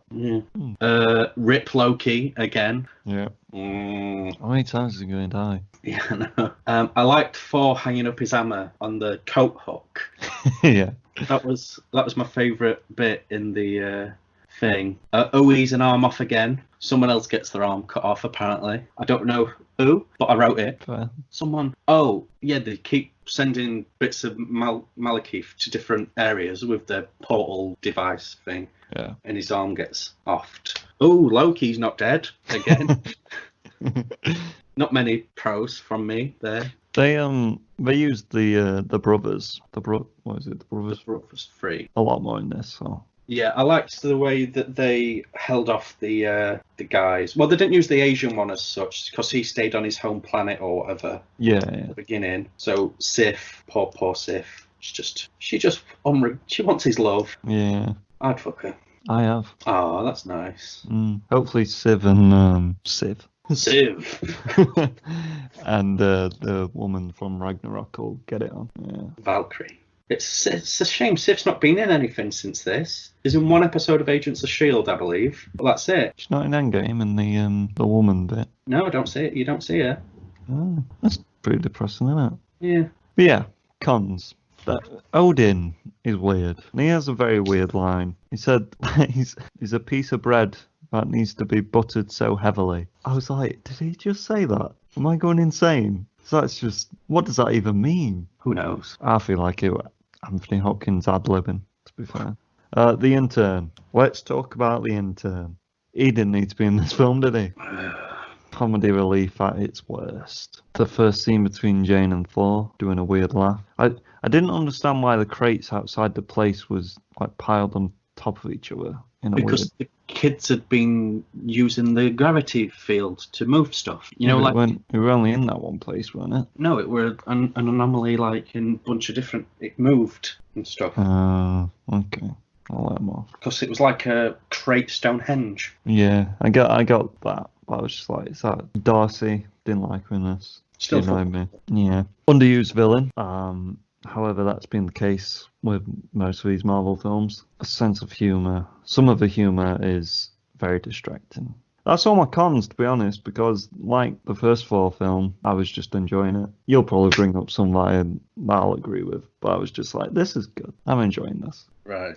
Ugh. Romance. Unnecessary. I mean, it is in the comics, though. Come on. So many villain issues in this film. He's got it's not explained properly why he's bad. Because Odin don't like him. You know, it's kind of like the Frost Giant, though, isn't it? He talks about all these issues and stuff or whatever, and then he just kills his own people in the start of the film, in the battle thing, to escape himself. It's just like, fuck off, mate. He's a cunt, isn't it? I just thought it was just a bit bland, you know. I just didn't like it. I thought it was all just a bit laboured. I mean, he's not as bad as the Mandarin. Underwritten. I didn't like it. I just didn't like it. Yeah. He slapped your notebook like you had like 10 million notes. Just shit. It weren't. It were. Summaries? Go on then. This film is fun. Expands on the Norse mythology. Try that again. This film is fun. Expands on the Norse mythology within Marvel, which isn't shown anymore in the MCU. Some great scenes in universe building. Some good action scenes. However, the baddie is a bit dull and underused. But that's the same with every Marvel villain, really, until Thanos. And Birdman comes along. And you can't really call Loki a villain, because he's just a floating baddie goodie any. What have you got? Paint by numbers film, poor villain, poor script, Loki and Thor's relationship, the high point. It's the very definition of like producers just wanting a generic film. But it builds on the Infinity Stone, so when we get the collector. Come on. It's a midway point film, that's why. I gave it 4.5 out of 7. Oh, me. I gave it 2.5. 2.5. Fair You enough. gave this more than Iron Man 3, and you love Of course I Iron Man. did. Iron Man 3 was Jesus horrible. Christ, man. I very much liked Malekith a lot better than Guy Pearce. At least Guy Pearce had some kind of motivation. He got left on a roof. Yeah, Malekith is an evil elf man who wants to destroy everything. That's all you need. And we had the whole explanation of the 7 worlds aligning and the Infinity Stones and all that stuff, which leads into more. It's a good film. Fuck you. It's not though. You're not my friend anymore. Never was in the first place. Rip. Brutal. So, let's go through the rating. Worst to best, Mr. Pineapple's rating. Captain Marvel, which you gave an astonishing 2. Iron Man 2, which you gave also a 2. Iron Man, which you gave a 4. Hulk, which you gave also a 4. Thor, which you gave 4.5. Good film. And Captain America, which you gave 5. So, where does Avengers go? Well, that goes top, doesn't it? At the top for you. Iron Man 3. What did you give that? 4.5. What's better? Iron Man 4.5? Yeah. Jesus Christ. You thought you were better than Hulk? Yeah. You're deranged, mate. Do you think it was better than Thor? No. Right, okay. And then Thor, The Dark World goes in between Iron Man 2 and Iron Man. So your 4 ratings are Captain Marvel, Iron Man 2, Thor, The Dark World, Iron Man, Hulk, Iron Man 3, Thor, Captain America, Avengers. And mine, Captain Marvel gave it 3.5. That's generous, isn't it? Captain America gave it 3.5. Hulk gave 4.5. Thor, Iron Man 2, 4.5. Iron Man 5. I'm going to put... I gave Iron Man a 5, didn't I? I gave Avengers a 5. Yeah, Avengers is top. I'm going to put Iron Man 3, which gave a 3. Oh, no, I gave Captain Marvel 3.5. Oh, no. Iron Man 3 is the worst so far for me, then. Unintentionally fucked myself. And Thor's in between Hulk and Thor. So mine is Iron Man 3, Captain Marvel, Captain America, Hulk, Thor the Dark World, Thor, Iron Man 2, Iron Man, Avengers. And next MCU Chronicle Poopie Doo Fluky New is going to be a good one. The next one. We've got Captain America, the Winter Soldier, Guardians of the Galaxy, and Guardians of the Galaxy Volume 2. So should be fun in 3 weeks' time, boys. Join us in the few coming weeks where we will carry this series on. And if there's any kind of ongoing series that you would like us to tackle, like the MCU or whatever, get in touch. We're going to say the DCEU. Slide into my DMs. Send tasteful nudes. And that's a big pineapple, guys. So that was a big pineapple done and dusted. On to wrestling news. Wrestling. Well, as we talked about last week, there's been some sex allegations. There's been some firings. There have been even more sex allegations. There have been even more firings. Do you want to clue us in, Mr. Pineapple? Yes. Well, Travis Banks and Ligero have both been let go from NXT UK. They obviously had allegations thrown against them and whatnot.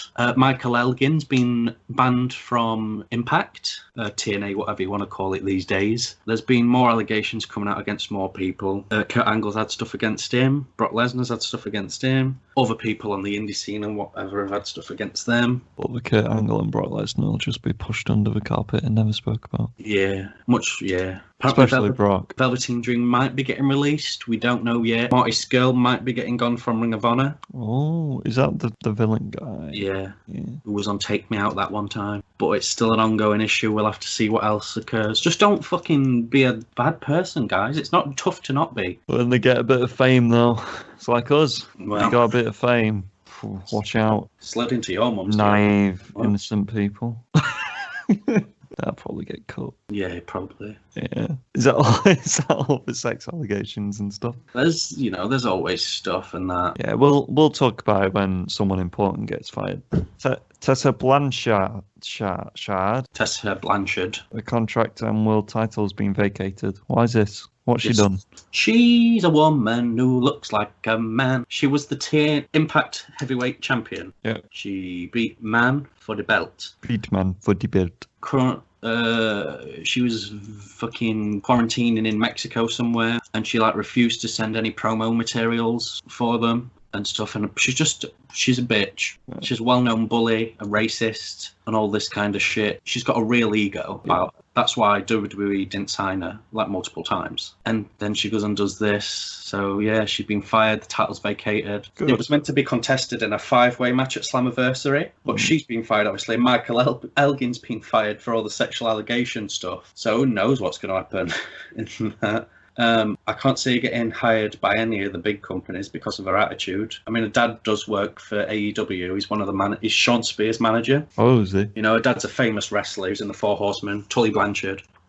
Wonderful wrestler. Great tag team wrestler. But, she's just a bit of a cunt. And I wish her nothing but no success. Nice. NXT have announced Great American Bash. Yes. This is going to be a 2-week event to sort of go up against AEW's Fighter Fest. I know that one match has been announced for it so far, and that's Io Shirai against Sasha Banks. Do you think they're just going to keep going down this retro route then with NXT? Yeah, I like to think that it's just trolling Cody with American being in the name, and him being the American Nightmare and whatever. Yeah. Should do a tribute to the troops. Right, so on the July 1st part of it. That's my birthday.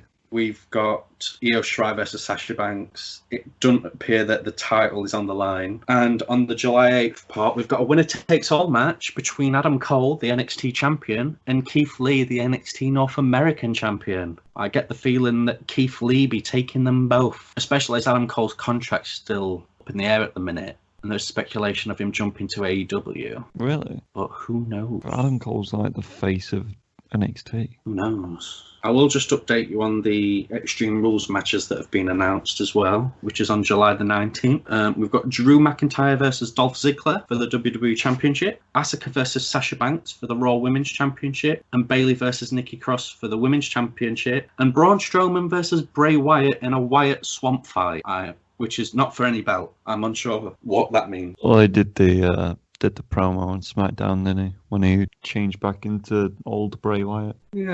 It's going to be interesting. That'll be the best match. Let's see what's happening on Fighter Fest. Because obviously, news I'll talk about in a second means that their world title match might not take place. We've got Kenny Omega and Adam Page, who are the current AEW tag champs, against the best friends, Chuck Taylor and Trent. Cody versus Jake Hager for the AEW TNT Championship. He should not have won that belt. Hikaru Shida versus Penelope Ford for the AEW Women's Championship. Jurassic Express, Luchasaurus and Jungle Boy versus MGF and Wardlow. Private Party versus Santana and Ortiz. That's the July 1st portion. And the July 8th portion, we've got the AEW World Championship match between Jon Moxley and Brian Cage, who won the ladder match thing on his debut.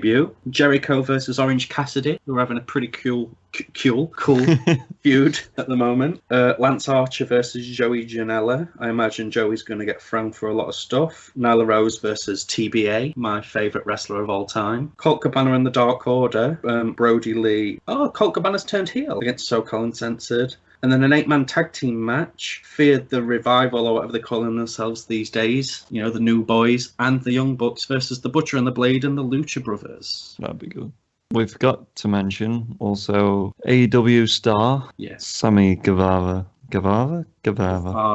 His contract's also up in the air, isn't it? Due to some comments he made on a podcast talking about when he was in the WWE tryouts and his remarks towards Sasha Banks, saying that he would like to rape her. Yeah. He's took to Twitter and stuff, and he spoke to Sasha Banks, had a very long conversation apparently about his maturity and the words he used and the kind of weight behind them. And Sasha has accepted his apology in that and trying to just educate him about it, but Cody has said that he won't tolerate it. And Sammy is suspended without pay until further notice. Sammy has agreed to undergo extensive sensitivity training. That's the one, yes. And upon completion, his future status with the company will be reevaluated. During his suspension, his salary will be donated to the Women's Centre of Jacksonville. So at least they've not just been like ignored it. Obviously, I don't think he's going to get released or anything because he's doing really well. He was in the tag team with Jericho, wasn't he? The Lee Sex Gods. He was in the... Which is just,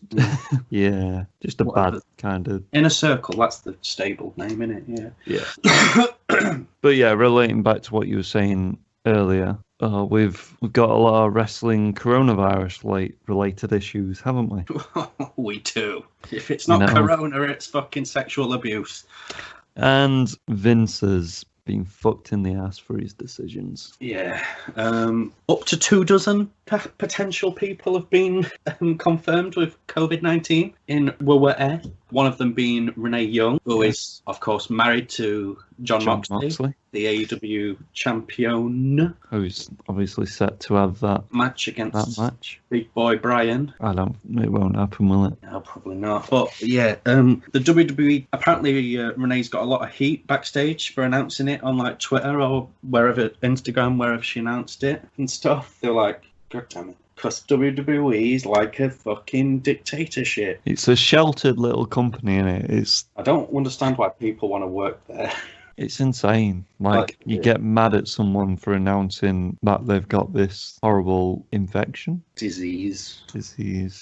Virus, that's the one. That, is currently killing hundreds of thousands of people around the world. And then WWE like, no, shut up, because that means now some people have got it and then we'll have to stop filming. It's just so selfish, isn't it? Yeah. Vince is a cunt. Other people that have been confirmed as having it are Jamie Noble, a backstage producer, used to be a wrestler, great wrestler actually. Kayla Braxton, another backstage interviewer, much like Renee Young has done in the past. Yeah. And Adam Pearce, who works closely with Bruce Pritchard and Vince McMahon. Oh shit! I hope Vince gets it. And it's just, again, going back to the Kevin Dunn no face masks stuff, which I talked about, I believe last week or maybe the week before, and him throwing a hissy fit because people were wearing them, because they don't look good on camera. Neither do you, Kevin. That's why you work backstage. The very definition of a brown-nosed bastard. If anything, it would look good on camera because it shows that they're at least trying to take it seriously. I don't know why I keep watching wrestling. It angers me so much. So, well, that's the end of the wrestling section. Shall we go on to the awareness section? Yes, wear face masks, especially if you're in a wrestling place. I think the biggest awareness section right now is for people to know that Liverpool Football Club won the Premiership. Yeah. That's all that matters. Well, I spoke a few episodes ago about the person close to me having coronavirus. Yeah. We got word yesterday that she is all clear now. Banging news. Fine. Excellent. Happy news, man. It's all good. What we like to hear. We like positive news on this podcast. Yeah. It's not all doom and gloom all the time. No, and if it is, we take the piss out of it. So, but no. That's good. That's excellent news, that man. Cheers, mate. Have you got anything else to add to the awareness section? I mean, this news is probably much better than yours. It's Liverpool Football Club winning the Premier League. The Premier League? Yeah. Fuck. Again? Yeah. I thought we won it over there. Yeah, we did. Who won the last goal in the last match? Who scored the last goal? Yeah. I believe it was my boy Sadio Mane. He's not Liverpoolian. Correct. He's African. Wonderful, wonderful football player. But no, I just like my girl Elaine, who sadly passed. Yeah. They released some T-shirts in honor of her, and all the proceeds are going to the charity, that she's still got going on there. Only 200 made, these T-shirts, and I've got 2. Yeah, boy, we're gonna be sporting them. They should they should be here in the week. Nice. The week coming, that is. Pink, it's got Elaine skateboarding. It says "Shove It Cancer" on. Pretty sick. I could have got 15% off if I signed up to the newsletter, but I didn't, because it's for charity. And I thought, not a complete bastard. But yeah, posting them on the social medias. Yes. They've only got a few left, I believe, currently, and those are double XLs. So we're gonna rob a skateboard and do that, shall we? Somehow. I mean, we sadly haven't been able to get one yet. But expensive. Yeah, I think I have a tech deck somewhere knocking about. You know, the little fingerboard. I'll just shove it on my table with my fingers. That'll be close enough for now. I just have to find it. I'll just get a plank of wood. Yeah, I saw a guy do a shove it with a plank of wood on like a construction site. Nice. But yeah, I guess that's it. Social medias. Find us on Twitter at Wonder Hour. Mr. Pineapple's Wonder Hour on Instagram, Facebook, YouTube, and on Stitcher, Apple Podcasts, and that other one, Spotify. There it is. Yeah. Yeah, and be sure to vote in our poll that we've Yes. got going on the Vote Facebook on the at the minute poll. for a future episode. We're doing a original versus remake film episode, and we've got 5 different franchises kind of thing there for you to vote from. Yeah. So give it a vote. Cool. Fuck you, Ian. Fucking ginger bastard. Yeah. Kill his dog. Oh my. And with that, that's the end of the episode. Stay fresh, you Stay lovely fresh. fuckers. Goodbye. Take a ride on Tony the Pony. Take a ride on Tony the Pony. Please take a ride on Tony the Pony with Mr. Pineapple. Oh yeah, it's Mr. Pineapple's Wonder Hour.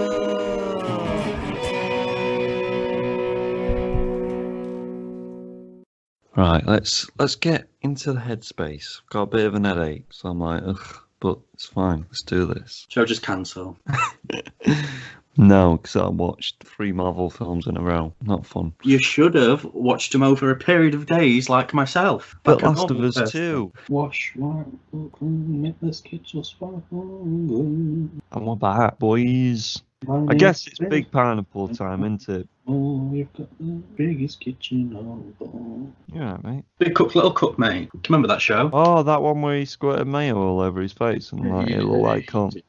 Yeah. Yeah. Welcome to the cafe. And don't be afraid of the dark. You know the words. Yeah. Walk on through the wind. Walk Yeah. on through the rain. You know the words. Yeah. You know the words. Don't know what he's singing, mate. You'll never walk alone, mate. Oh, by Celine Dion. Sure. Should we get into a Big Pineapple? Every night in my dream. Yeah, go on. Nice. So, Big Pineapple time. We're gonna be... Fuck's sake. I feel you. Celine Dion's dead. Not in my heart.